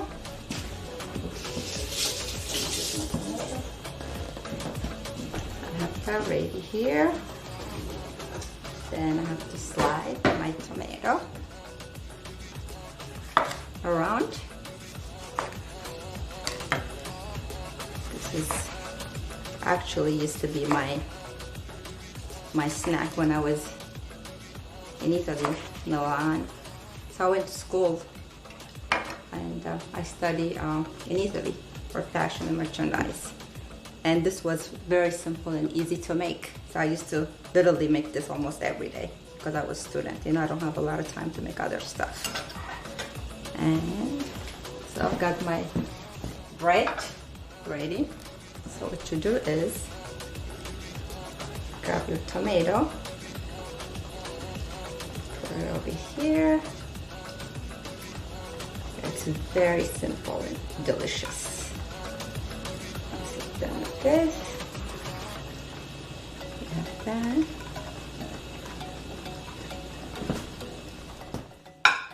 So now I'm gonna add olive oil again. Olive oil for Italian household is like having all the seasoning and everything you need. You must have olive oil. And then I add a little bit of black pepper, just a little bit, not too much, because it has that taste. I'm showing you a different way to make bruschetta. Okay, I'm gonna grab my cheese and then add the cheese on the bread and tomato. at that. That looks yummy. That's that. Let me check on the pasta. Because the pasta, always the time, they're like al dente, not super cooked. Okay, that's almost ready. Then I'm gonna check on my sauce. The sauce is ready. Perfect. That's done. Now, in the time I'm waiting for the pasta, I'm gonna come back to my chicken. I'm gonna start with the chicken. I have my pan ready.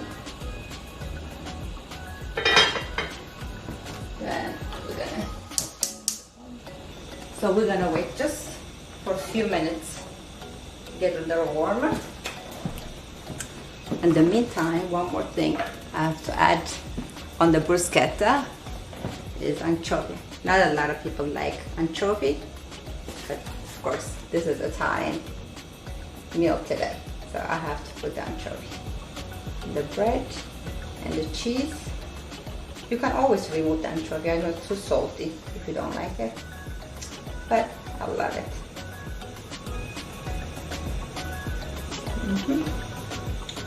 Very good.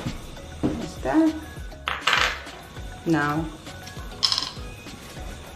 what I have here is I have honey. So you wouldn't think you can add honey. Just a little bit. Put a little bit on the top of the cheese. Like some people, if they are on diet, they might not want to eat the bread. So what they do is they put the honey in the cheese. You see? You just eat it. But of course, I love the bread, so I'll eat with the bread. We're gonna check the pan for the chicken. Yep, that's warm. Now, look how seasoned it is. Then I come over here. Put the chicken. Yeah, gotta get that. Yeah. Then you always mix it with the leftover the oil. Yeah. Okay, that's that. I'm gonna take on my pasta.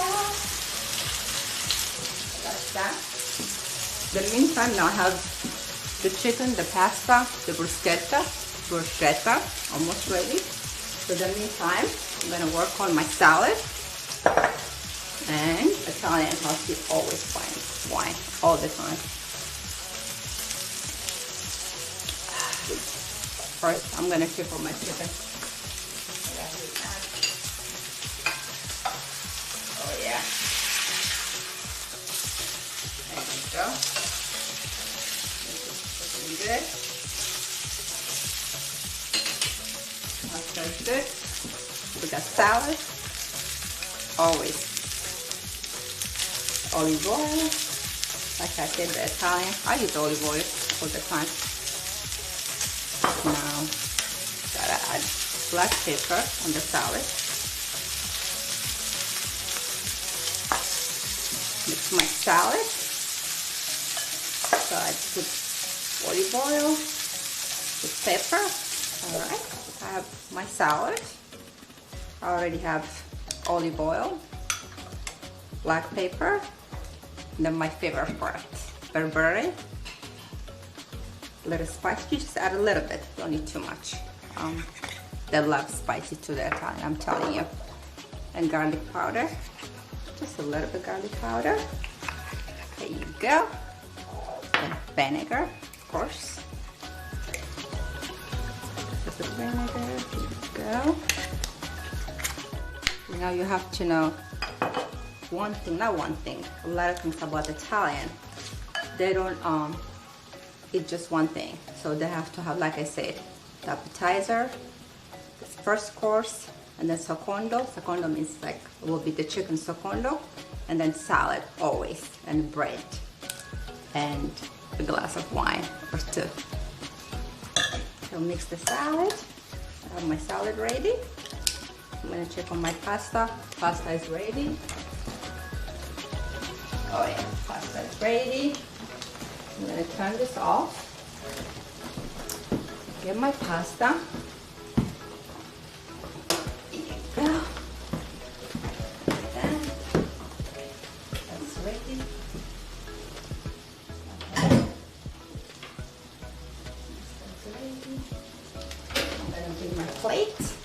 pasta.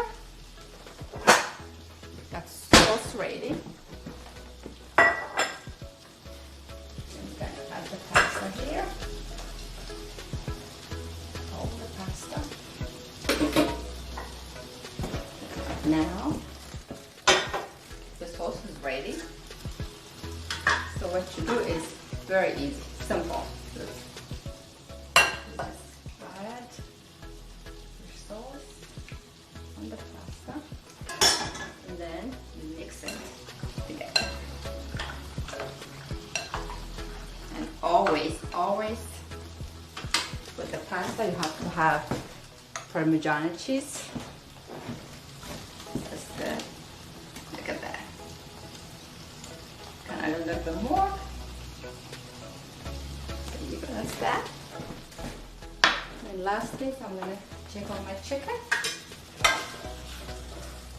Go nice and brown. Chicken is ready. Okay, off. So we have pretty much everything ready. So I prepare bruschetta, and then I have the salad, the pasta, and the chicken. So everything I prepare now, it took about 20 minutes. And it's very easy, healthy, just like the Italian, they always go to the fresh market, get all the fresh stuff. So that's what we did.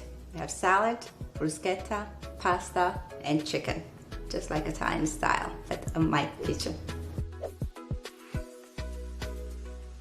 This has been Home Cooking with me, Salome.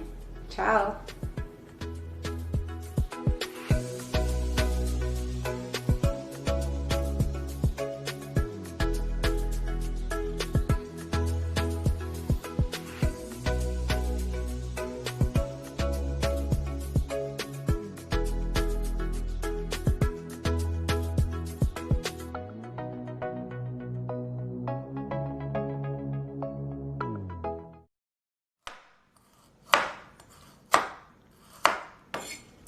Hello, I'm Salome.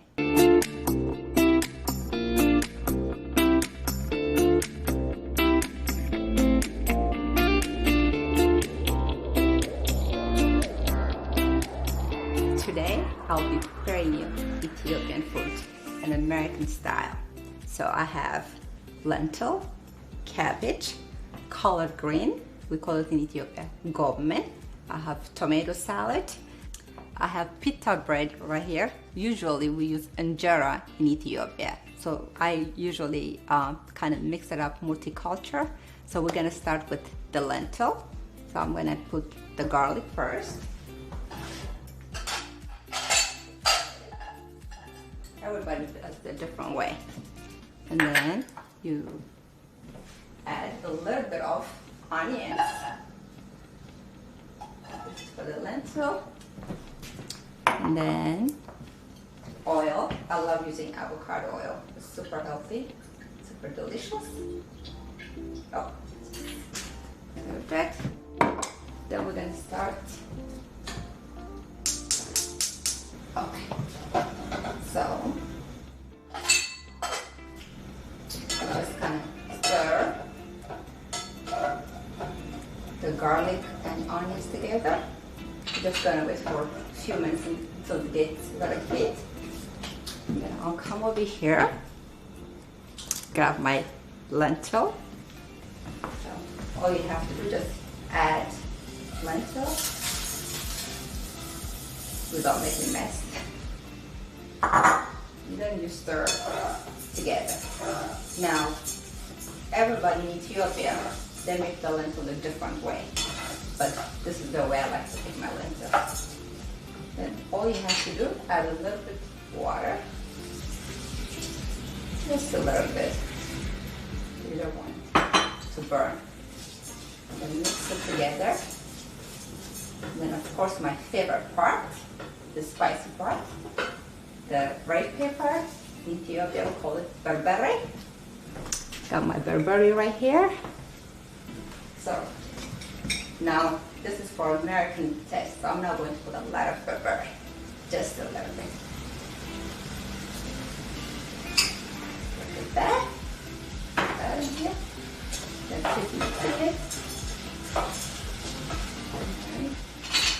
little bit more water. There you go. So lentil, usually in Ethiopia, we eat it during fasting time. But I make lentil in the house 3 times a week at least. So let that cook. Then close that. So I have pre-chopped my cabbage. It's already ready. So I'm gonna start with your cabbage first in the pan. I do it a completely different way. Because in Ethiopia, first of all, they have the garlic, onion first, and then the cabbage. But I do it the other way around. That's how I like it. And then I'll come over here with just the onions. Of course, I'm making always a mess. There you go. That's that. And always olive oil, avocado. There you go. That's enough. Look at there. Then, of course, a little bit burberry. So, I love seasoning. It tastes really, really delicious. That's good there. And then we put the top. I'm gonna let that cook for about 10 minutes. Yeah, that. And then I'm gonna check on my lentil. Oh yeah, almost ready. Smells really good. So I have my lentil, my cabbage. Then I'm gonna come over here, grab my collard green, which we call it in Ethiopia, gome. I have my pot ready. I'm gonna put the gome, the collard green first. Right here. Then a little bit of onion, always. This is the Ethiopian way, I'm sure you guys will make it a different way. That's that. I'm gonna grab my avocado oil. Add avocado oil. Put that back here. Then you have to add water. Here. Now, I have to put seasoning. So I got my ginger powder. Just a little bit for the taste. Just a little bit. It's really good. Then I have my organic black pepper. Sorry, it's basil.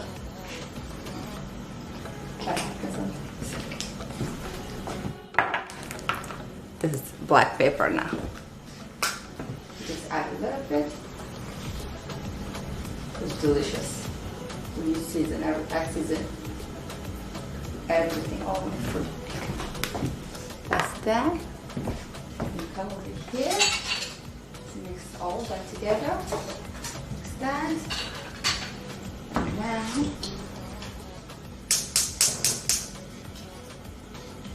Okay. That's that. And then you put the top.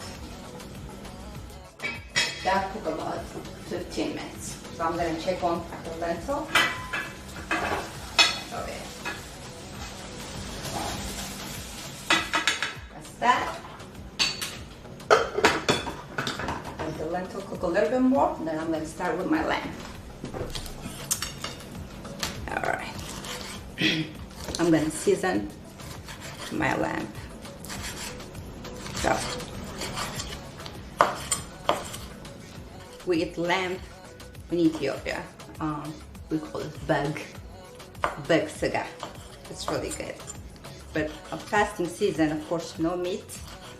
And Wednesday and Friday, we don't eat meat. Just fasting. Do the lentil, the cabbage, the collard green, gome, all that good stuff. And if you're not meat eater, so you have all those green stuff. A little bit more. Yeah. And then I always remove the fat, but I don't like that part.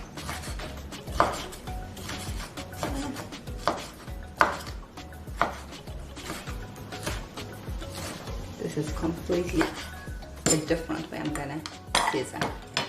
Now I'm gonna pick my pot over here and put my lamb on the pad. Like that. Remove that over there. Let's put the lamb over here. Now I'm gonna season my lamb. Always onions. Look at that. Onions. Pepper. Black pepper.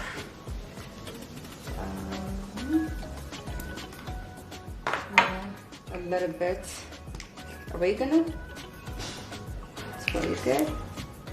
And then a little bit of the ginger powder.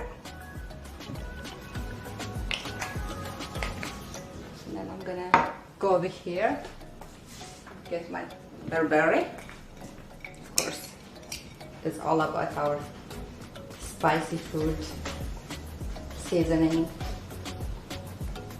I don't want to put too much because my American friend they have to taste this delicious lamb. Now, look at this jalapeno. It's cara in Ethiopia, we call it. We love cara. I'm gonna put just a little bit. This is for American taste, so I don't want anybody to complain. But I'm gonna put this towards the end. So I have that ready. Then I'll grab my avocado oil, mix it with the lamb, onions, and the barberry. Add a little bit more. Doesn't hurt. Now, see this? It's all seasoned, looking good.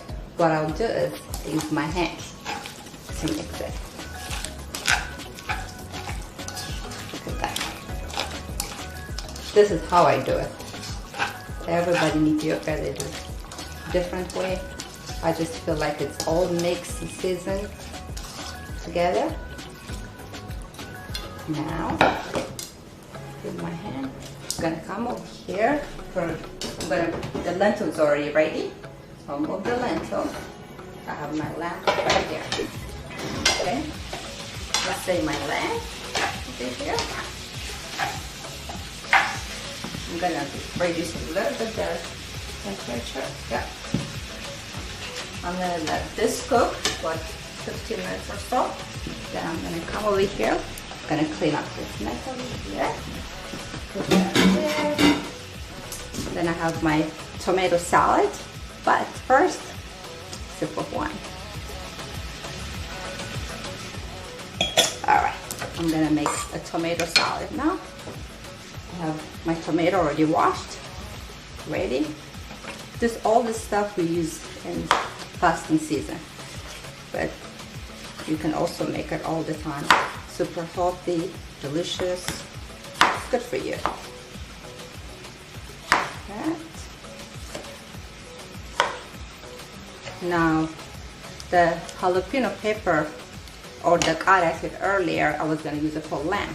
I will use it for lamb, also for the tomato salad. So, the tomato over here. Okay.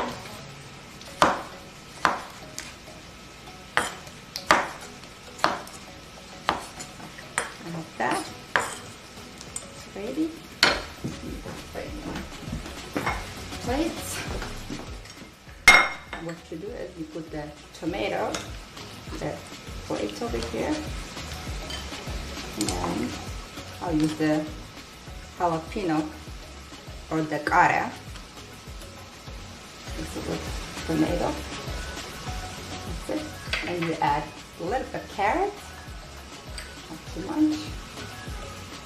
And then of course seasoning, the most important thing. We'll start with black powder. There you go. I say black powder, it's black pepper. And then my favorite, a little bit barberry. Just a little bit, not too much. And that oregano.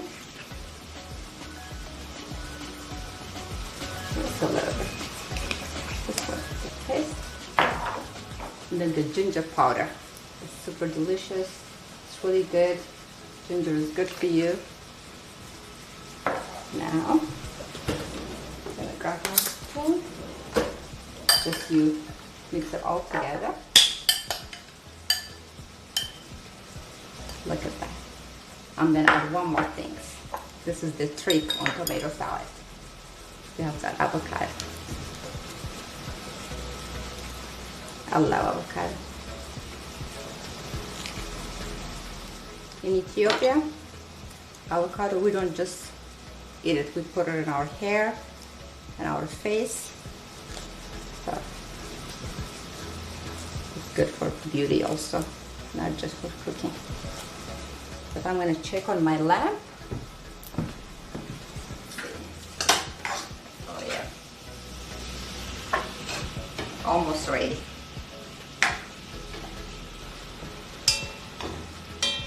Oh yeah, that looks really good. Gourmet, almost ready. Gotta check on my cabbage. Can't forget my cabbage. Oh yeah, it's really good. Yep. Almost ready. Let me try. Gotta taste it. That's good. So then let this get ready. I have my rosemary over here, but I'm gonna use it on the lamb. We call it tips. That's almost when it's a little bit ready, so you add the rosemary. But in the meantime, I'm gonna finish up my tomato salad.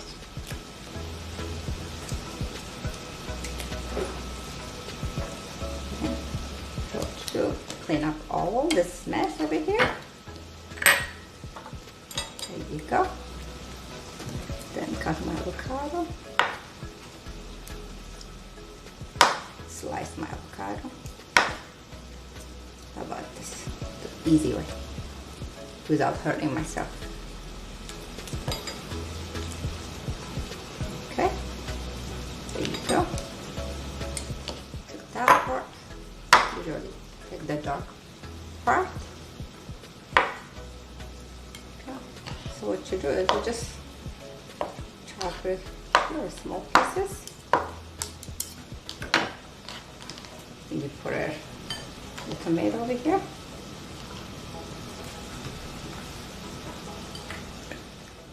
And mix it all together. So, tomato salad is already ready. So we're good now. So I'm gonna check on my lamb, my gourmet, collard green, and then my cabbage. It's almost ready. My lamb is cooking. Yeah. Almost ready. Now I'm gonna add the rosemary. From here, grab a few. The tips.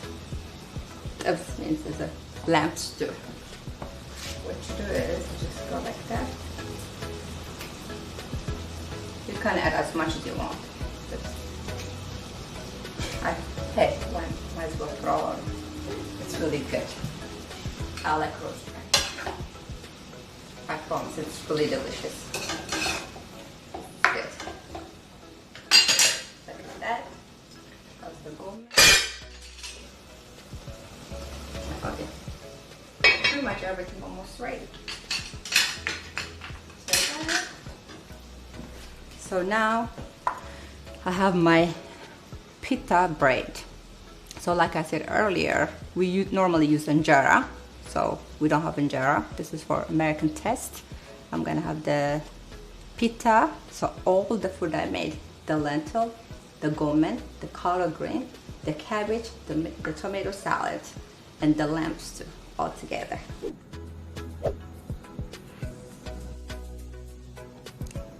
Ethiopian food, American style. This has been home cooking with me, Salome. Thanks for watching.